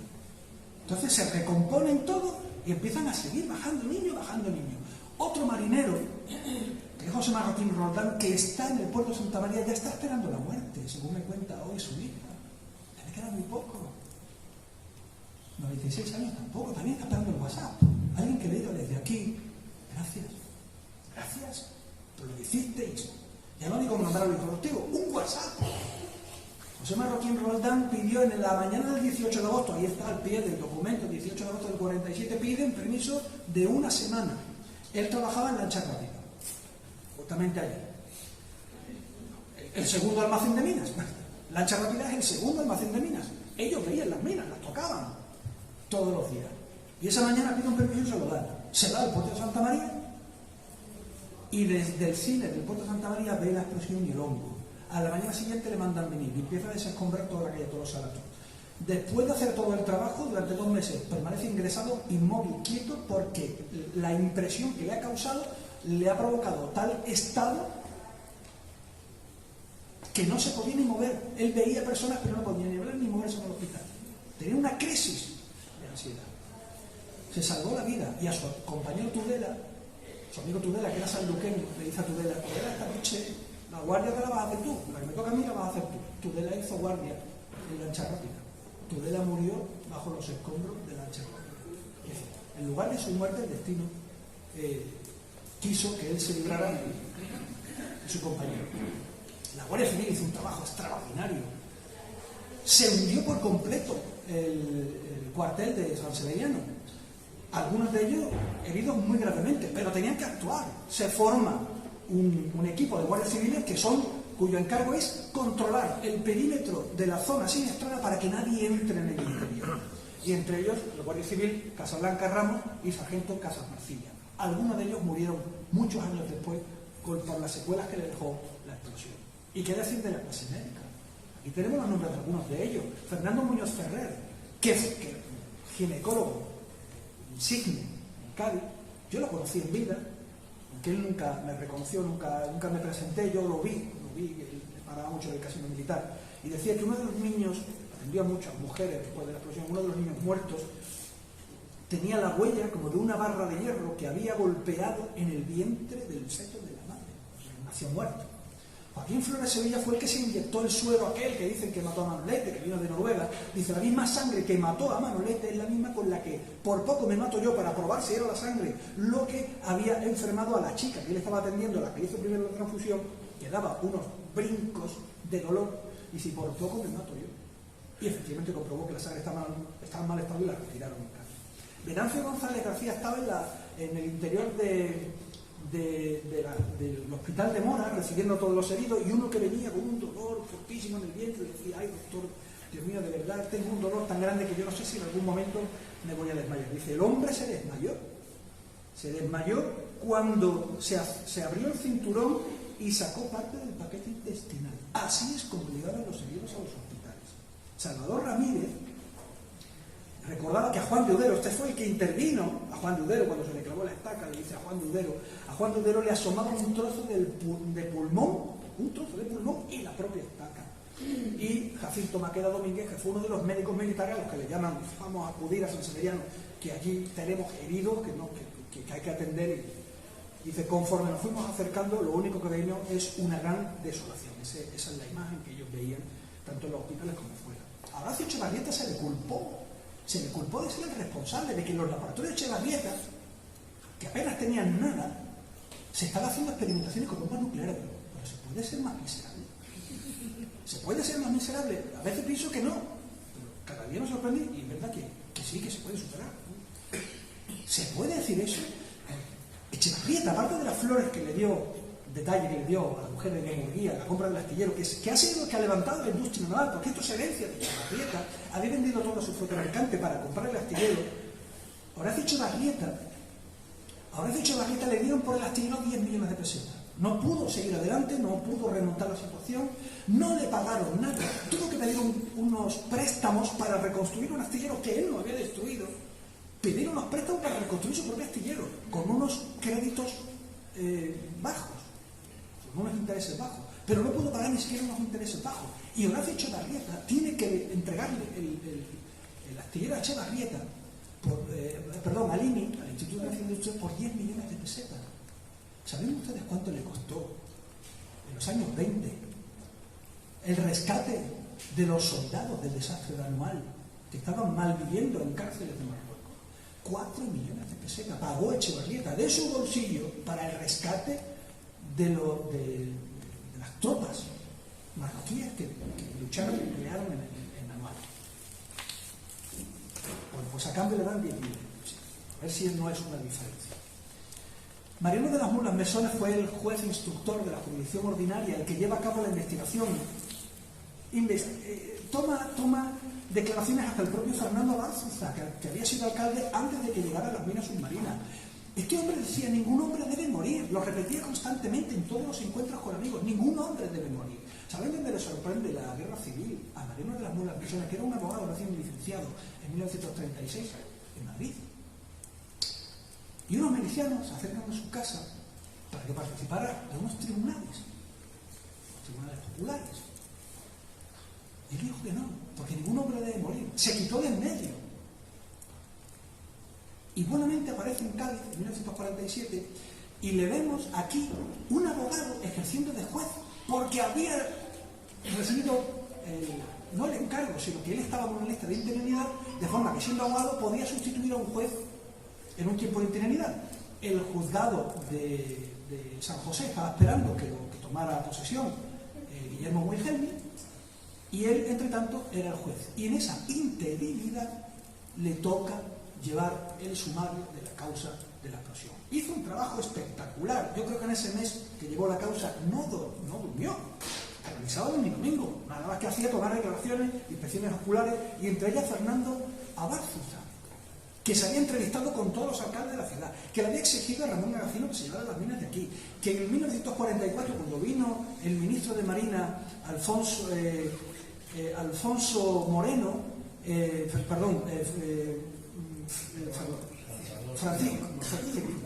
Salvador Moreno Fernández, le dice a Salvador Moreno, casi medio de la calle, por favor, lleves esto de aquí, que como explote esto provoca hará un desastre. Habló también con Alfonso Arriaga, que estaba en el Estado Mayor, habló con Ricardo de Benito, que estaba en el Estado Mayor de Cádiz, y a todos le dijo lo mismo, que había que llevarse esto de inmediato, desde el año 42, peleando por ello, y no lo consiguió. La conversación, la declaración que tuvo delante de Mariano de la Mula es espectacular, ¿sabes? Espectacular. Por desgracia, ya no tenía remedio.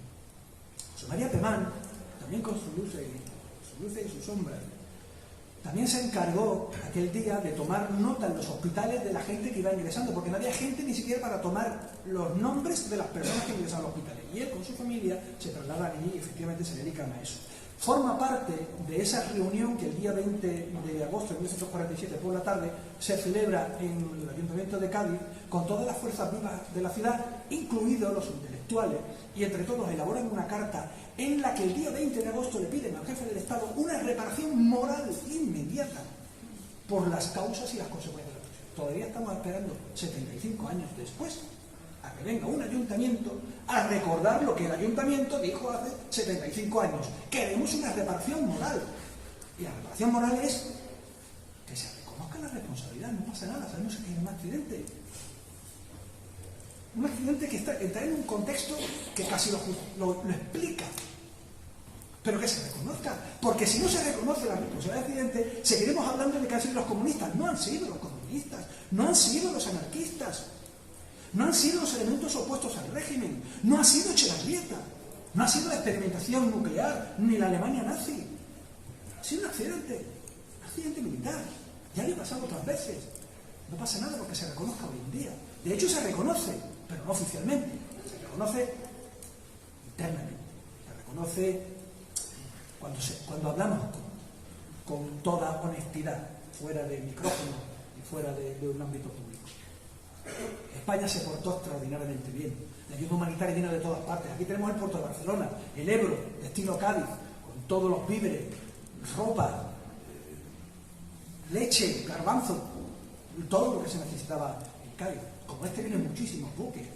Pero también hay que admirar profundamente a la población gaditana, porque supieron salir adelante sin nada, sin nadie que les diera nada de compensación. En las tiendas de campaña que se montaron por parte del ejército, que al Mauro no las desmontaron, las desmontó el temporal de 1 de septiembre que inundó toda la zona donde estaban los refugiados y tuvieron que meterse en vagones de madera en las vías del tren. Pero ¿cómo salió la población? ¿Cómo supo salir? Que había una familia que se llamaba le decían los gorriones. Se quedaron sin casa y le dieron una tienda de campaña. ¿Y cómo es la gente de Cádiz? ¿Cómo somos para salir de las cosas? Con ese ánimo, con esa forma de ser que tenemos, que los gorriones, la familia de los gorriones, cuando le dieron una caseta, pintaron en tiza los gorriones sin nido, para que la gente identificara cuál era su nueva casa. Imágenes de la destrucción. Esto es lo que teníamos antes. Este era el Instituto Gráfico, tenía 3 años, recién construido, nuevo, prácticamente nuevo. La puerta del astillero. Aquí vemos detrás el amplísimo taller de maquinaria, la entrada principal del astillero, con los esperando entrar al trabajo. Aquí tenemos las oficinas centrales de administración, que estaban justamente entrando a la izquierda, la listería, que es el edificio que tenemos ahí a la derecha, donde se pasaba lista para ver los que entraban y salían, era el control horario, era la listería. Esto era el taller de maquinaria, donde ya habían empezado a trabajar a las 9:30, porque el taller de maquinaria se incorporaba el personal media hora antes que el resto. Ya estaban trabajando allí. Esto era lo que debíamos ver ahora. Taller de maquinaria con la gente trabajando. Esta es la central eléctrica. ¿Central eléctrica por qué? Etxebarrieta, central eléctrica.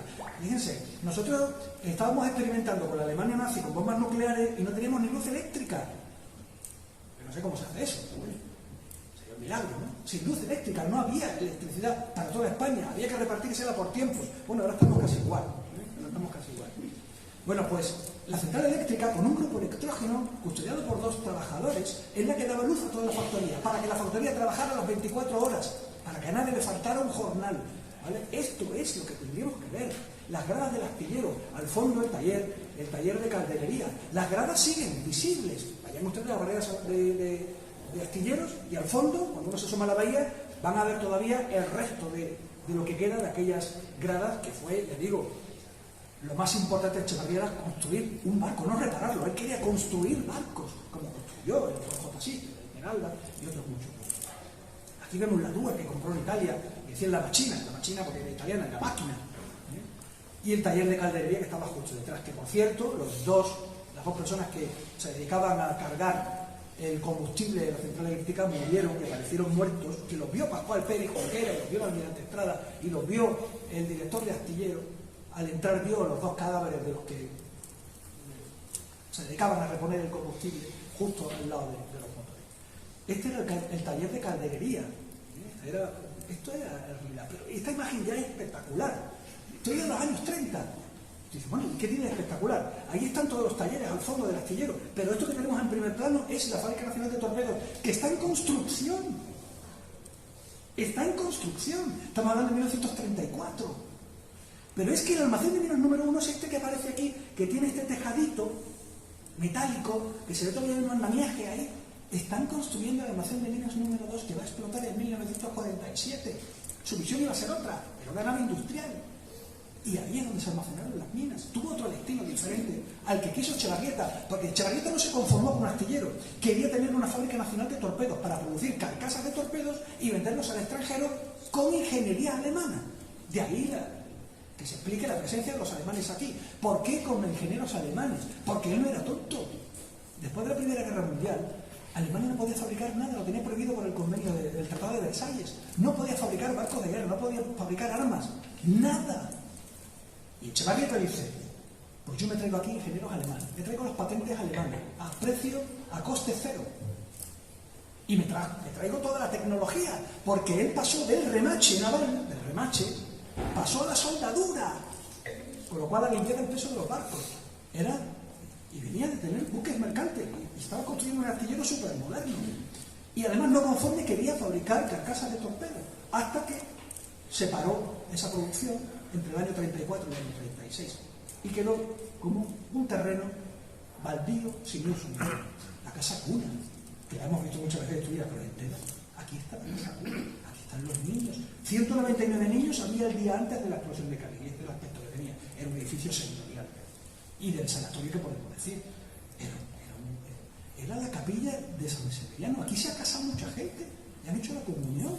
Hay todavía gente, recuerdos vivos de gente que ha acudido a misas y a comuniones aquí. Los niños del barrio, entre ellos la familia Salinas, iba a tocar el piano gratis, te cobraban, y te enseñaban a tocar el piano con los muchos pianos que había en el sanatorio. La gente aprendía música, gratis en la casa cuna, perdón, en el sanatorio. Y este paisaje, qué preciosidad, esto era San Severiano. Esto era Toro Salatú. Los jardines de la Porteña están arriba a la izquierda, justo enfrente del sanatorio, esa araucaria, esas palmeras, esos son los jardines de la Porteña. Ahí es donde apilaron a los cuerpos de los niños de la casa cuna. En esa hilera donde apareció el cadáver de Luisita Fernández Gil. Y este es el paisaje que deja la explosión. Este es el paisaje que deja la explosión. En ese mismo lugar frondoso que hemos visto, este es el resultado. Esto es lo que quedó de un edificio en construcción, que era la iglesia de San Severiano. El vigilante con 68 años estaba ahí, pendiente de que nadie se llevara los ladrillos. Murió debajo de los ladrillos que tenía que vigilar. Aquí tenemos escenas diferentes incluso. Una de ellos es la escuela de San Severiano, la parte trasera de la casa de Manuel Paredes, las monteras quedaron completamente torcidas y sin cristales, las monteras metálicas. Estamos hablando del centro de la ciudad, no estamos hablando de monteras que estuvieran al lado, no, están en el centro de la ciudad, están completa en la calle Sagasta. Aquí tenemos la destrucción completa del astillero. Aquí en primera línea tenemos el taller de calderería, las gradas, el taller de forja y herrería, en fin, todo. No ha quedado absolutamente nada. Curiosamente hacen una foto a esta pared que es verdaderamente no fumar peligro de muerte. No me digan que no es una contradicción en sí misma. Queda casi irónico después de lo que haya pasado. Aquí tenemos la central eléctrica, esa fachada, esos hastiales que hemos visto antes, que era absolutamente nada. Bajo el escombro hay dos muertos que custodiaban los tanques de combustible.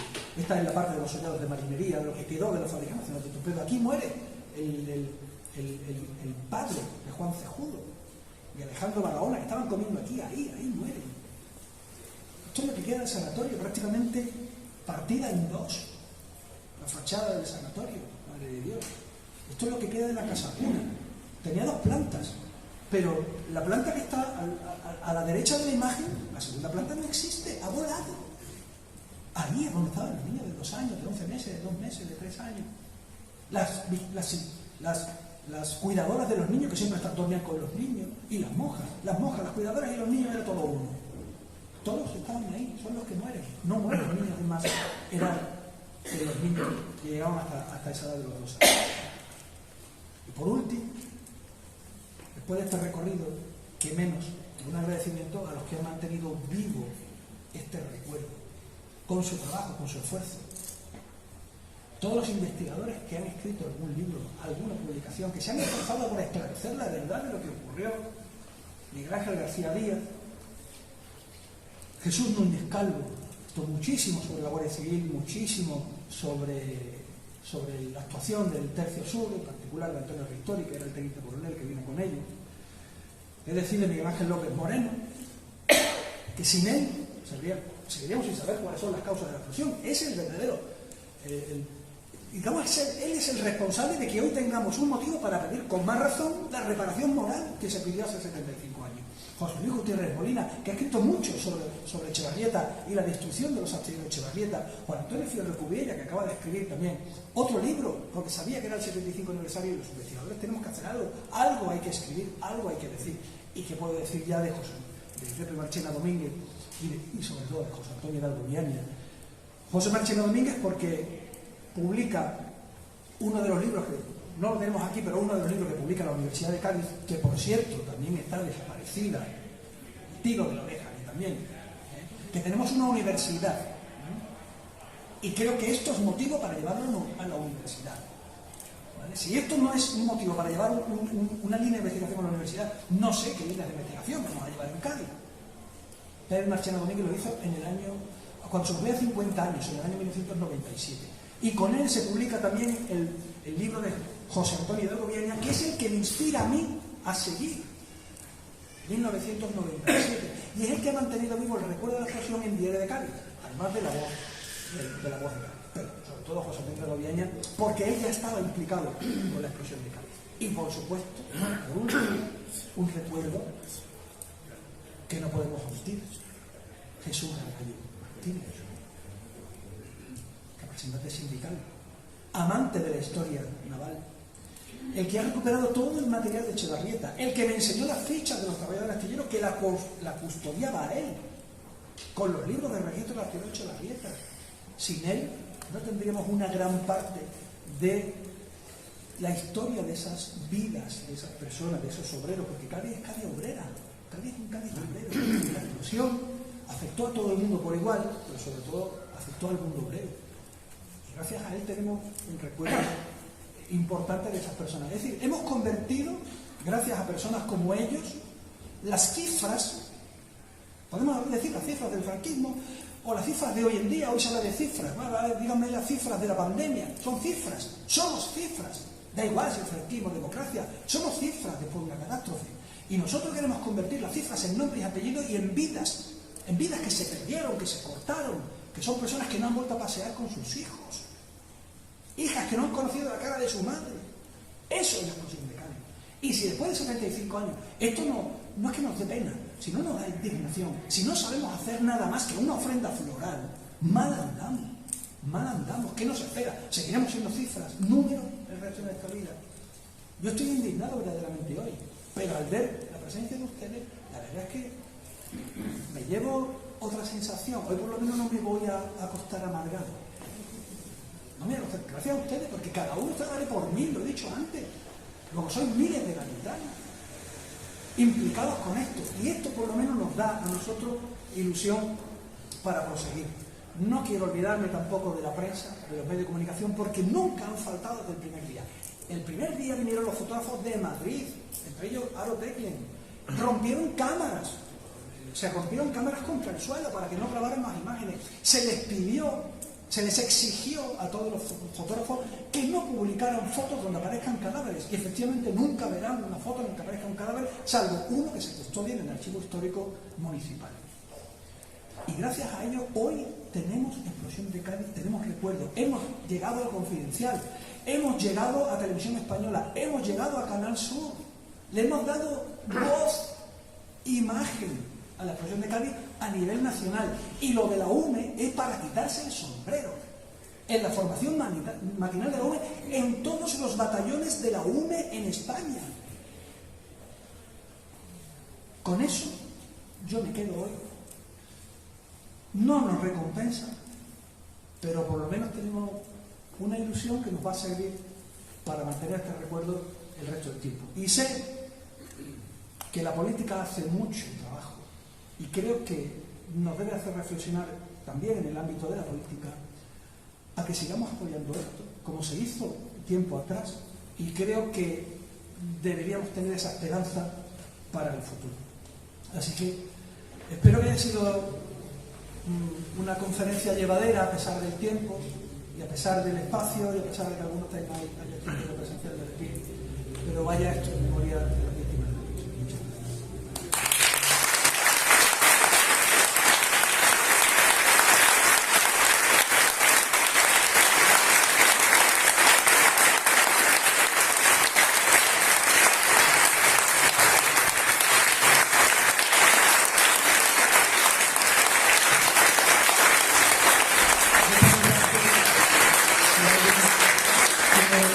Comentar algo, si alguien quiere decir algo aquí, aunque no sea una pregunta, aunque sea no sé, algún pensamiento que nos venga a la cabeza, algo. Muchas veces necesitamos a veces tener una especie de catarsis personal, de liberarnos de, no sé, de algo que siempre no tenemos en la mente, no sé, aliviarnos un poco, ¿no? de este peso, ¿no? de estas sensaciones que esto nos produce. Yo siempre, bueno, si no fuera por vuestra participación, por los comentarios, por contarme la intimidad de sucesos tan trágicos, pues no tendríamos mejor esta visión, ¿no? de las cosas. Pero si alguien quiere intervenir, alguien quiere preguntar algo, alguien quiere contar algo. Se podría comentar muchas cosas, ¿no? Pero hay un detalle que a lo mejor no tiene mucha importancia, pero entonces sí que la tuvo. Que es que una semana después de la explosión de Cádiz, el toro cogió a Manolete. Y eso borró del país la imagen de la televisión. Efectivamente, las noticias, por muy dramáticas que sean, son efímeras. ¿Quién se acuerda ya de la pandemia? Ya mucha gente ya, como si no hubiera ocurrido nunca nada, vas por la calle, todo parece tan normal. Estamos más de 100.000 muertos. Es efímero. Y encima ocurrió la muerte de Manolete. Era una figura incuestionable, ensombrecía cualquier cosa. Y la figura de Manolete, efectivamente, ensombrece la explosión. Sí, tuvimos mala suerte por dos razones. Uno, por la pérdida de Manolete, y la segunda, porque ensombreció la catástrofe. Pero bueno, la noticia es efímera y tarde o temprano tenía que ocurrir, ¿no? Que se llegara a ese silencio, ese vacío. Pero no era un silencio tampoco provocado, sino que la gente intentó olvidar, ¿no? Esto es una forma de una señora. Sobre ese comentario que han hecho sobre la muerte de Manolete, quiero decir que cuando hubo el documental que se proyectó en el cines aquí de Cádiz, hubo una señora mayor, no sé si había presenciado la explosión, y dijo, como se murió Manolete, ya se olvidaron de nosotros, se olvidaron de Cádiz. No es casual esa... Sí, efectivamente, ya digo que una noticia tapa la otra, y por muy catastrófico que puede ser algo, ha sido la pandemia, el tiempo pasa y la gente olvida. También yo creo que es una forma de salir adelante, no de sobrevivir, porque no se puede sobrevivir toda la vida con un pensamiento trágico. Los que sí van a intentar sobrevivir, aunque sea mal, son los familiares directos. Eso sí que para ellos da igual la muerte de Manolete, o da igual que todo haya vuelto a la normalidad después de la pandemia. Hola, buenas noches. Yo quisiera que me aclarase por qué se llevan heridos al hospital de San Carlos, teniendo aquí el hospital de Mora, que estaba todo ya. Bueno, hay razones importantes. El hospital principal de Cádiz era el hospital de Mora. O sea, los heridos graves no se podían llevar a cualquier sitio porque no había especialidades de todo tipo. En el hospital de San Juan de Dios no existía todo tipo de especialidades, mucho menos el hospital de mujeres, donde prácticamente ya no había actividad hospitalaria. Los menos graves se llevan al hospital de Mora, los más graves se llevan al hospital de Mora, los menos graves se llevan al hospital de San Juan de Dios.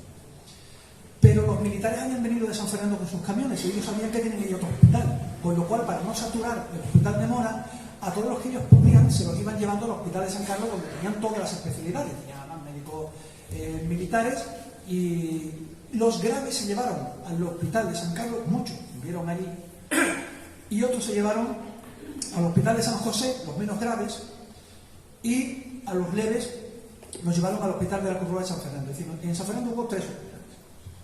Y una cosa solamente como curiosidad, ¿es verdad que el general Varela hace el intento de sacar su pistola al ministro de Marina? Varela tiene 3 escenas que me han explicado varias personas. Es decir, que no es que uno me contara algo que recuerda, no, los relatos coinciden todos. Cuando Varela llega en la tarde del día 19, se encuentra con el ministro de Marina, se encuentra con el obispo, con el alcalde de la ciudad.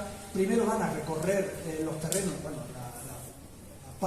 la barriada de San Severiano, la barriada obrera, lo primero, la prioridad en los vecinos, luego ven el astillero de Echevarrieta, ven la destrucción de todo el astillero, y luego se meten por el puente de San Severiano y se meten por la calle Tolosa Salato.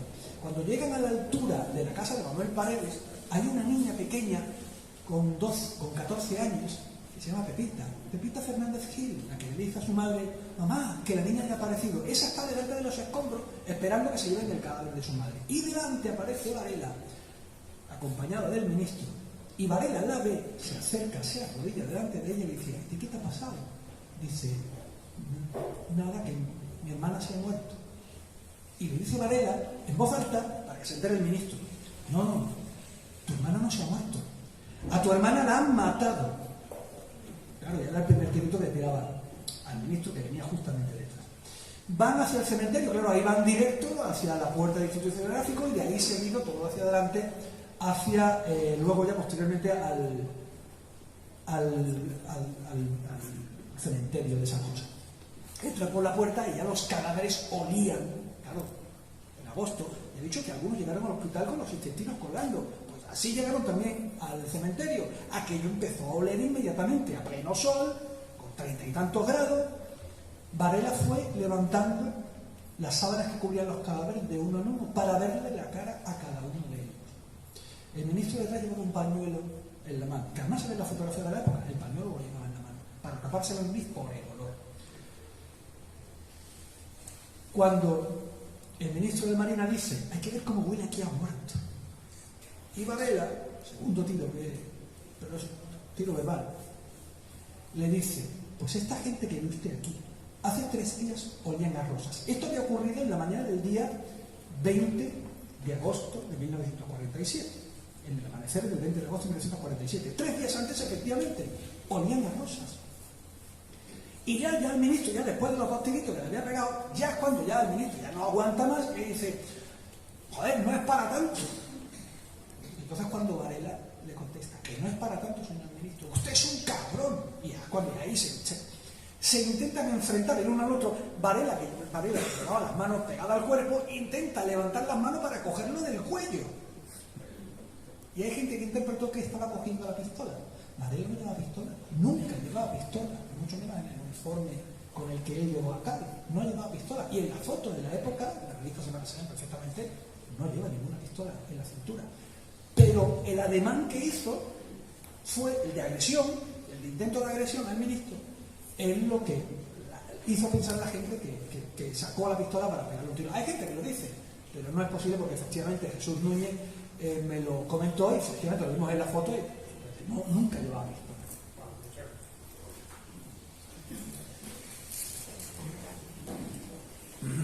También tengo que decir que Francisco Regalado, la madre de la familia Peri, es decir, la mujer de Pascual Peri Junquera, me hablaba de ese hombre como una figura de un hombre bastante bonachón. Yo creo que él no vino con intención de ofender a nadie. Simplemente, cuando él estaba en el Palacio de Ayete, le dijeron: Cádiz ha desaparecido.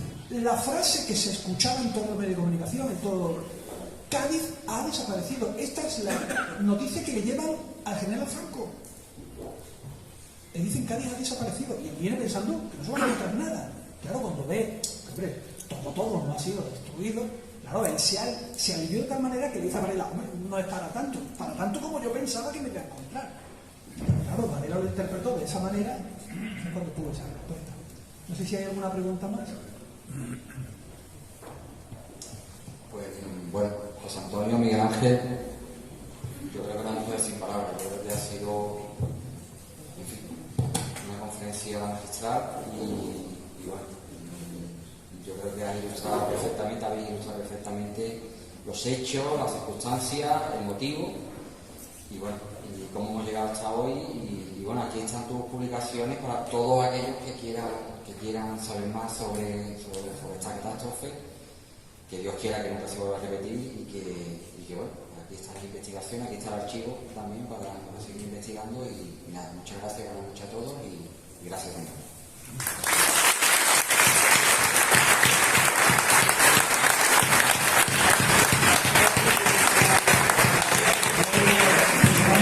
Gracias a la Junta de Andalucía, al Gobierno, al Archivo Histórico Provincial, porque si no hubiéramos tenido esta conferencia es cuando no hubiéramos tenido nada en ese edificio de Iberia. Digo, estoy muy agradecido de venir aquí precisamente porque me voy con ese alivio personal y gracias por haber venido, porque hasta hace pocas horas pensaba que poca gente vendría hoy.